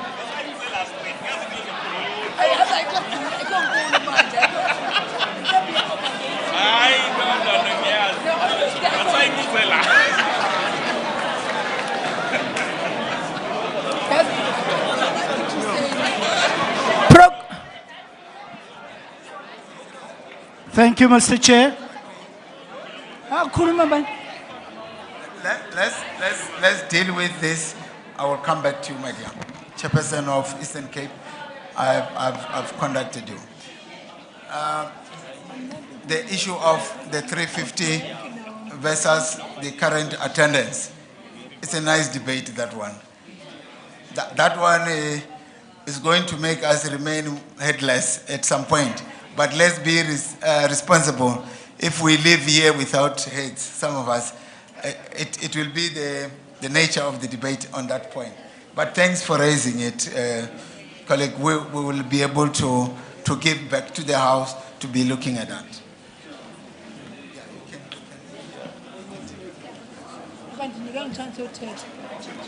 I don't know if I should talk or not. I can't talk. Colleagues, thank you. Look, we have been consulting. Fortunately, in our midst, we have experienced people who have dealt with these issues. And we understand that as much as we might want to have shortcuts, the problem is the nature of the event that is expected to ensue. You see, there's no way that you can try to cut corners. In Swahili, they say, usikati corner. So those who understand Swahili will. We will. But again, colleagues, you see, I think this gives us time to reflect. Now I'm talking as a member. This gives us time to reflect and look at loopholes and look at issues that will hamstring our activities. Remember yesterday we presented the Constitution and there were challenges in the Constitution, and of which I must accept that for this I don't hold any brief, President, so I can correctly not defend the Constitution. Yesterday I was holding briefs, so I had to defend. It gives us an opportunity to deal with challenges in the Constitution, challenges that will result to situations of this nature. And it also opens a passage or a loophole for us to also be able to come up with amendments. Because if you look at, I know we might be excited and say, why don't we call a meeting tomorrow or so? Correctly so. But you look at your constitution, it talks of when should meetings be held, notices and all those stuff.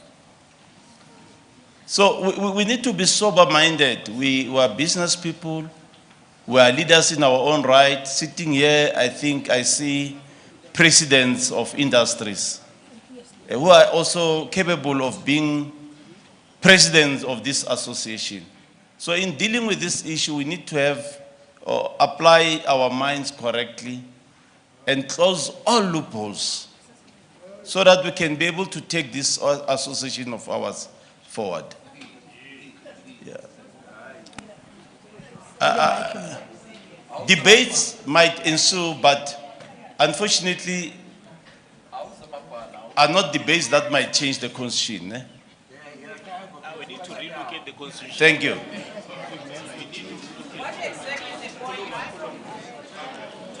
Mr. Chair, can I talk? Mr. Chair, did you recognize me? Yes, you did earlier on. Yes, you did.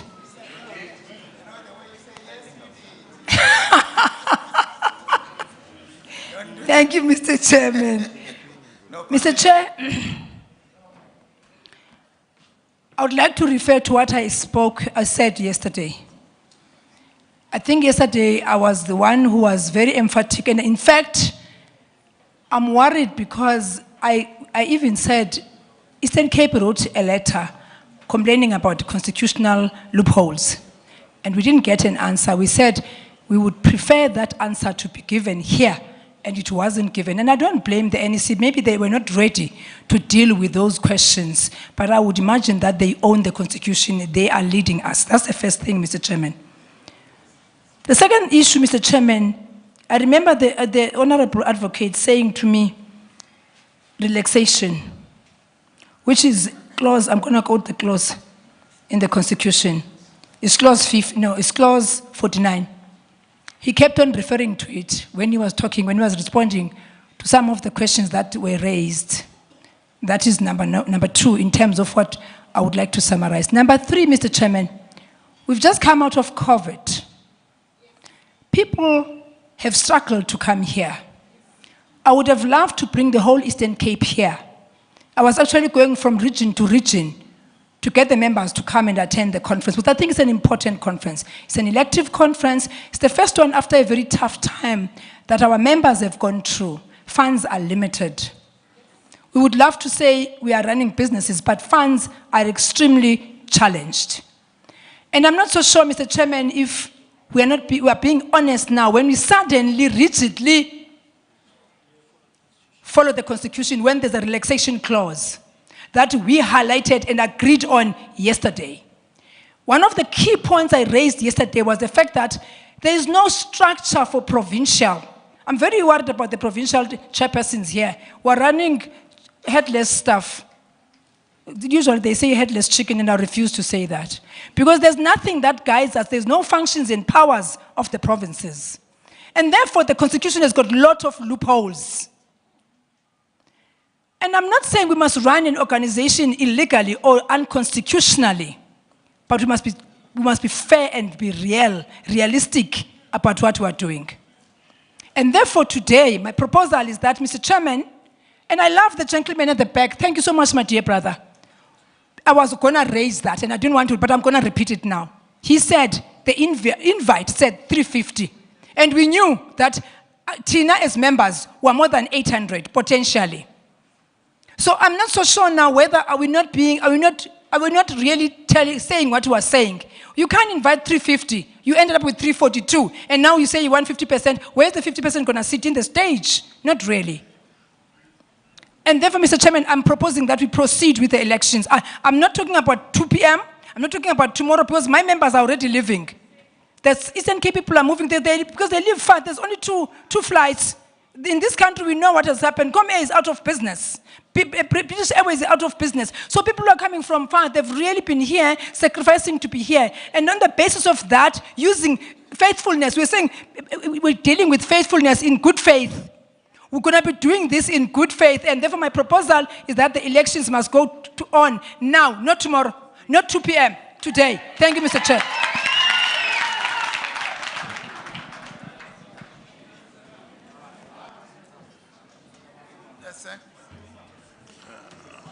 Hello.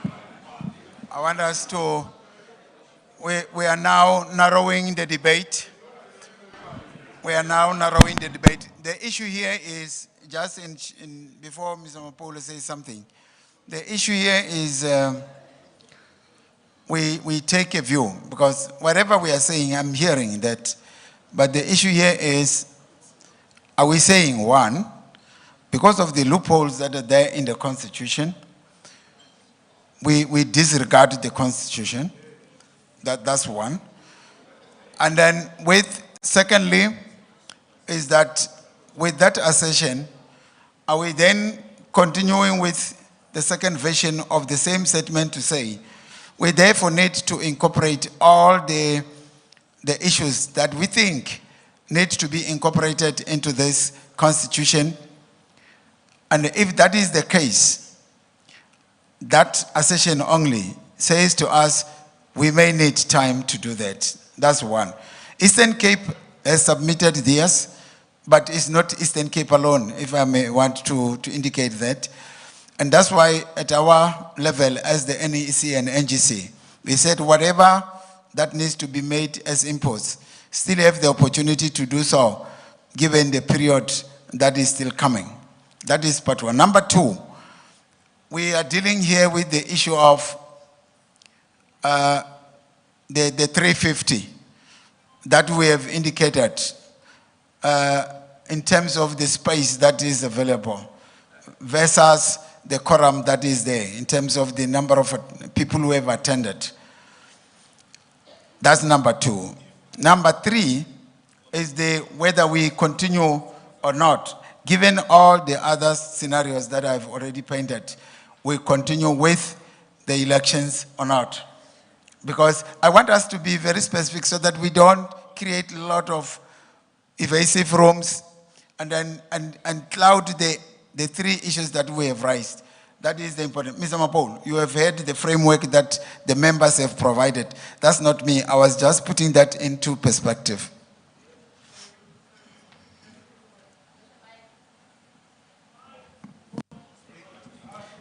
What?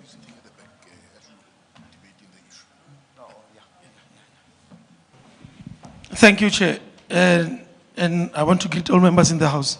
I just quickly want us to, given the painted picture by the House today, firstly, to answer your question, I agree with the notion that we continue with the election based on the following. When we go to our constitution, I'm not a legal person, but I'll just pretend to be one. Section 30.6 under the quorum. On page 15 of our constitution, it says, if the quorum is not attained for the second, that is if we decide to adjourn, and a quorum of the member present at the last meeting is attained, the meeting shall continue. This is my point. The meeting shall continue and a decision taken shall be binding. It means, as the House, we can take a resolution that is binding to say, given the situation, because of the invitation and other things, we can resolve. And the resolution should be, let's continue the election so that we avoid the loggerheads. Thank you, Chair. Hello? Maybe just to deal with that part, only that part. Mtate Masuluk, I think I don't want to leave you to leave that aspect of the Constitution, because I think it might be a disabled interpretation, and then we may need to allow that to be put in the right perspective before we allow the members. And members, to you now, we are going towards the end of this. I want us to then make a decision. Whoever will be coming will now be coming with the way forward. Say what is We it? don't elect now. Sorry? We don't elect now. Oh, As per I don't see the constitution. person who is speaking. No, Siri. Oh, he's at the back. No, we will give you the opportunity, Papa. Don't worry. We'll give you. Let's just clarify that interpretation. No. This is a simple one, Chair. It does not even need any clarification. I'll clarify him. Thank you. You know very well, it says the second meeting, the second quorum. So it's a very clear, straightforward issue. I think that is a disabled matter. Colleagues, it's now dealt with accordingly. Can I request something? Yes, Bob. Okay. There was a hand at the back. Way forward. I proposed a year from now. You can. No. Listen. Okay. Okay, listen. He has proposed. Yes, man. Please, sorry. How much is from Cape Town? How much is from Limpopo? We cannot come here next week. There is no strange smash here. The people who are running this organization are still here. One of us. Because we've got to look at the expenditures, at the expenses. Unless people are very crazy, want to be in position. A year from now, that's my proposal. Thank you. It's a standing proposal like any other member. And let's not howl at each other, please. Let's deal with each other with respect. I'm sure he's an old man. Okay. And some of you are very young to him. Okay. You cannot howl the old man. Thank you. Yeah. Thank you, Chairperson, Mr. Chair. I recognize you. Chairperson, Mr. to Chair, go- you recognized me earlier and you didn't come back to me. Okay. Oh. Thank you, Can I- Mr. Can we give that alderman our space? Sorry for that, sir. Thank you, Mr. We Chair. are now moving in terms of the way forward. Yes, Mr. Chair. Sure. Mr. Chair, I just, not being a legal expert, is there nothing in the Constitution that say apologies will be accepted as members present, something like that? Then if there's something like that, I propose we adjourn till after lunch, get the apologies. If it's in the Constitution, it will mean that members are present. Thank you, Mr. Chair. Thank you. I wish that could be. It was to open a lot of trouble.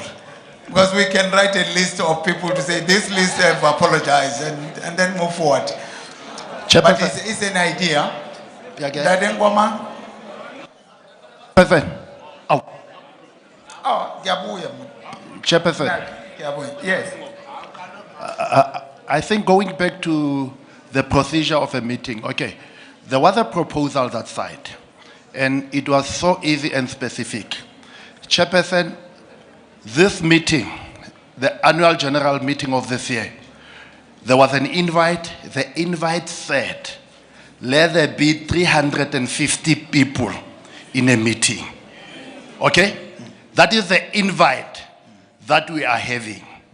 Once we have the invite, we got in here and we expected the National Executive Committee has looked into that and gave us that invite.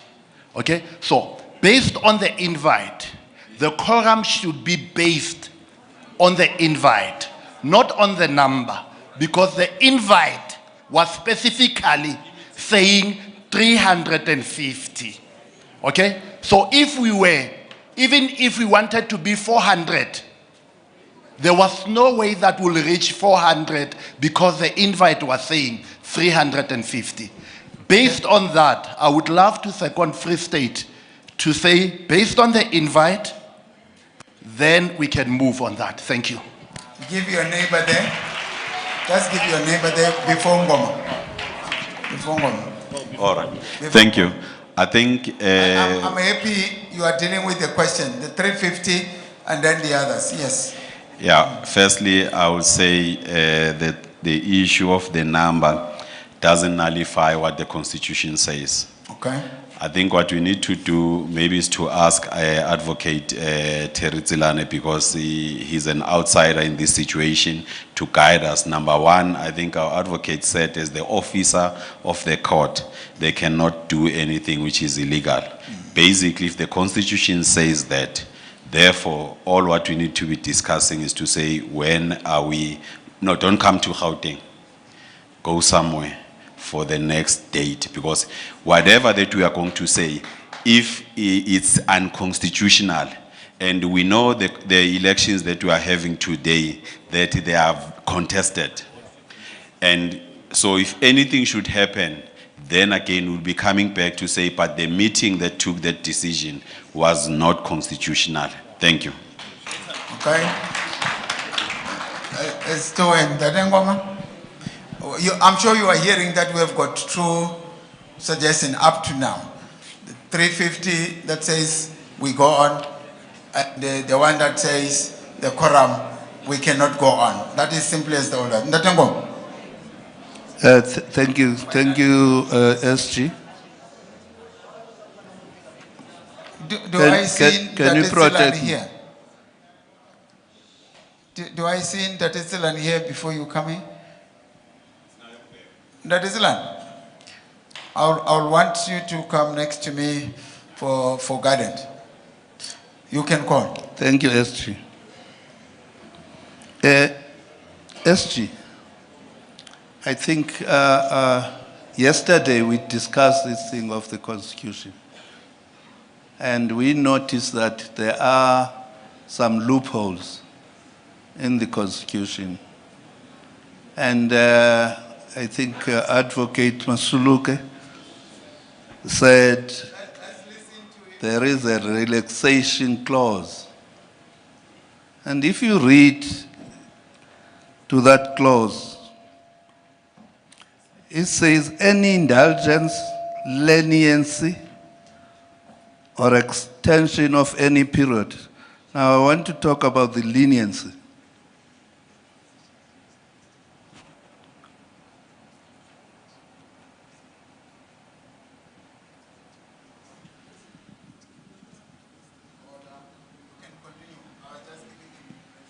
Please, you must excuse yourself, Chair. Chair, we'll never be satisfied if we say, let's not hold the elections. Because we've got that leniency in that clause. And this invitation of 350 is the one which the members will always claim, because if you say 350, 75% of 350 is 262. And here we're 341. I think whatever happens, this constitution was made by us. And if we say, let's be lenient on this because of these aspects, because of these reasons, then I think, Chair,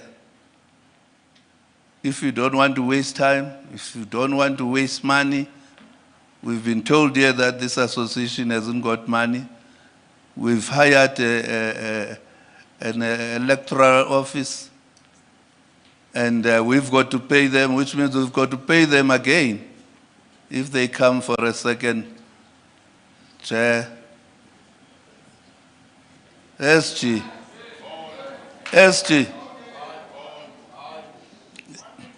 So my proposal, SG, is that let's have a leniency on this. Let's hold these elections. Because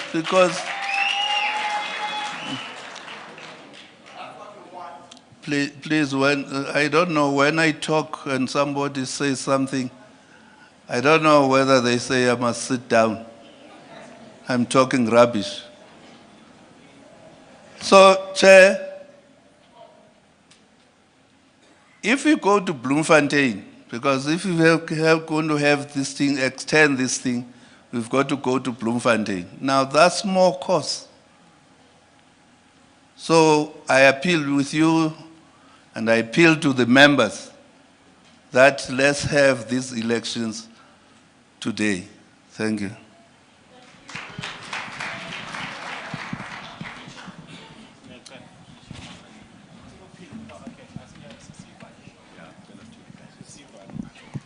Now, we no more going to be taking further hands on this. I think we deliberated enough on the matter. We were able to get the gist of the discussion, that we have got the issue of the constitutional mandate of this quorum, and which is questions against the 350 on the invitation, which was actually based on the capacity of the venue. As we were told, they can only accommodate the 350 for the day and 400 for the night, for the gala dinner, which is what we communicated to our members. And without belaboring much on that aspect of the figures, we just wanted to say the 350 that we have circulated to members was actually the highest number that we anticipated based on the venue. And now that you are here and you are more than, you are less than the 350, because we are 299.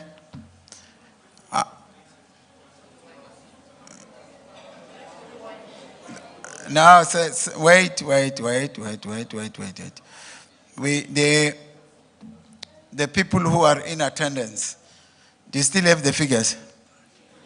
How much? 341. And okay, it's fine. I'm not on my screen now. The 314 versus the 350. If we invited the members at the number of 350, and it's 314 that were able to come. I'm just a simple question. I don't think there is any province that as you were going, chairperson of Eastern Cape, I want to give an example of what you were saying, to say you went to region per region, pushing that people should come. And in what you were saying, you were never saying, let's go, but let's look at the 350. You were just encouraging them to say, let's go. And all the other provinces were doing the same, wherever they were. And now, we said the seat here is first come, first serve. It's okay. It's okay. Let's give each other the opportunity to clarify this. We are saying, okay, let me put it differently so that you can hear it. We are saying that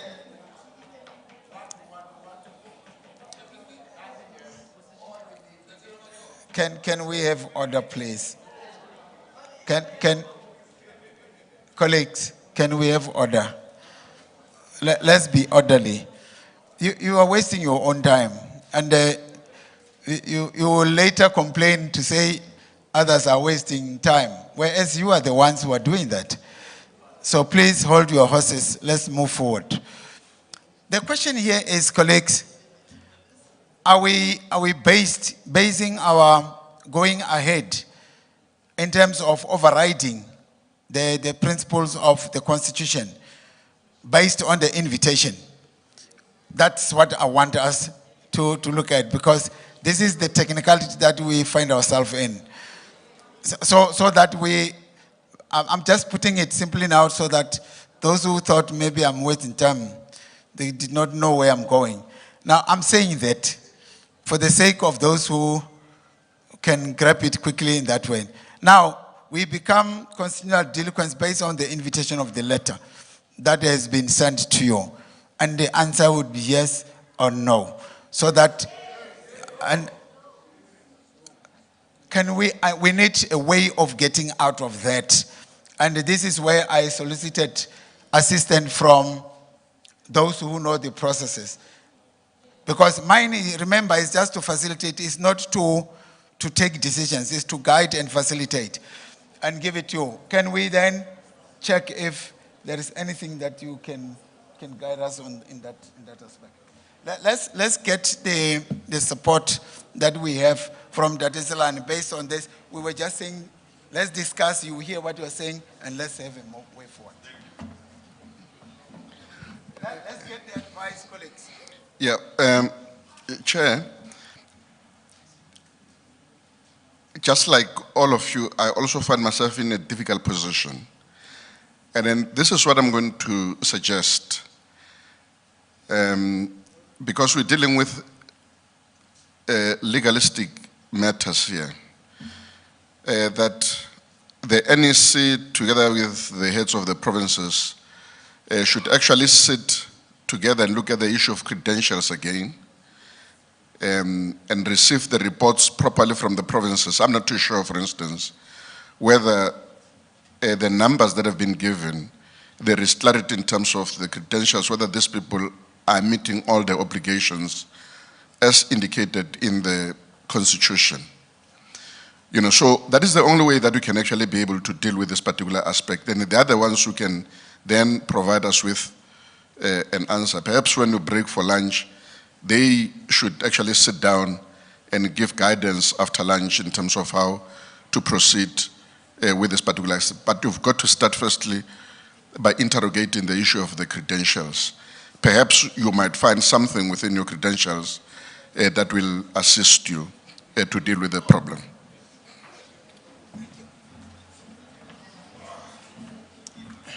That is the professional advice.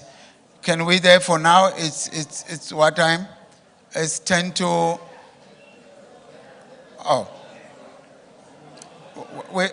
let's give the colleagues, let's give time for the lunch. 30 minutes. And the NGC and the NEC to remain behind. 30 minutes. Members, we are squeezed for time. I mean, there are a lot of things that are happening.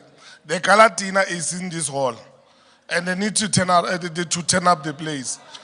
Wait. What I'm saying, what I'm suggesting is that.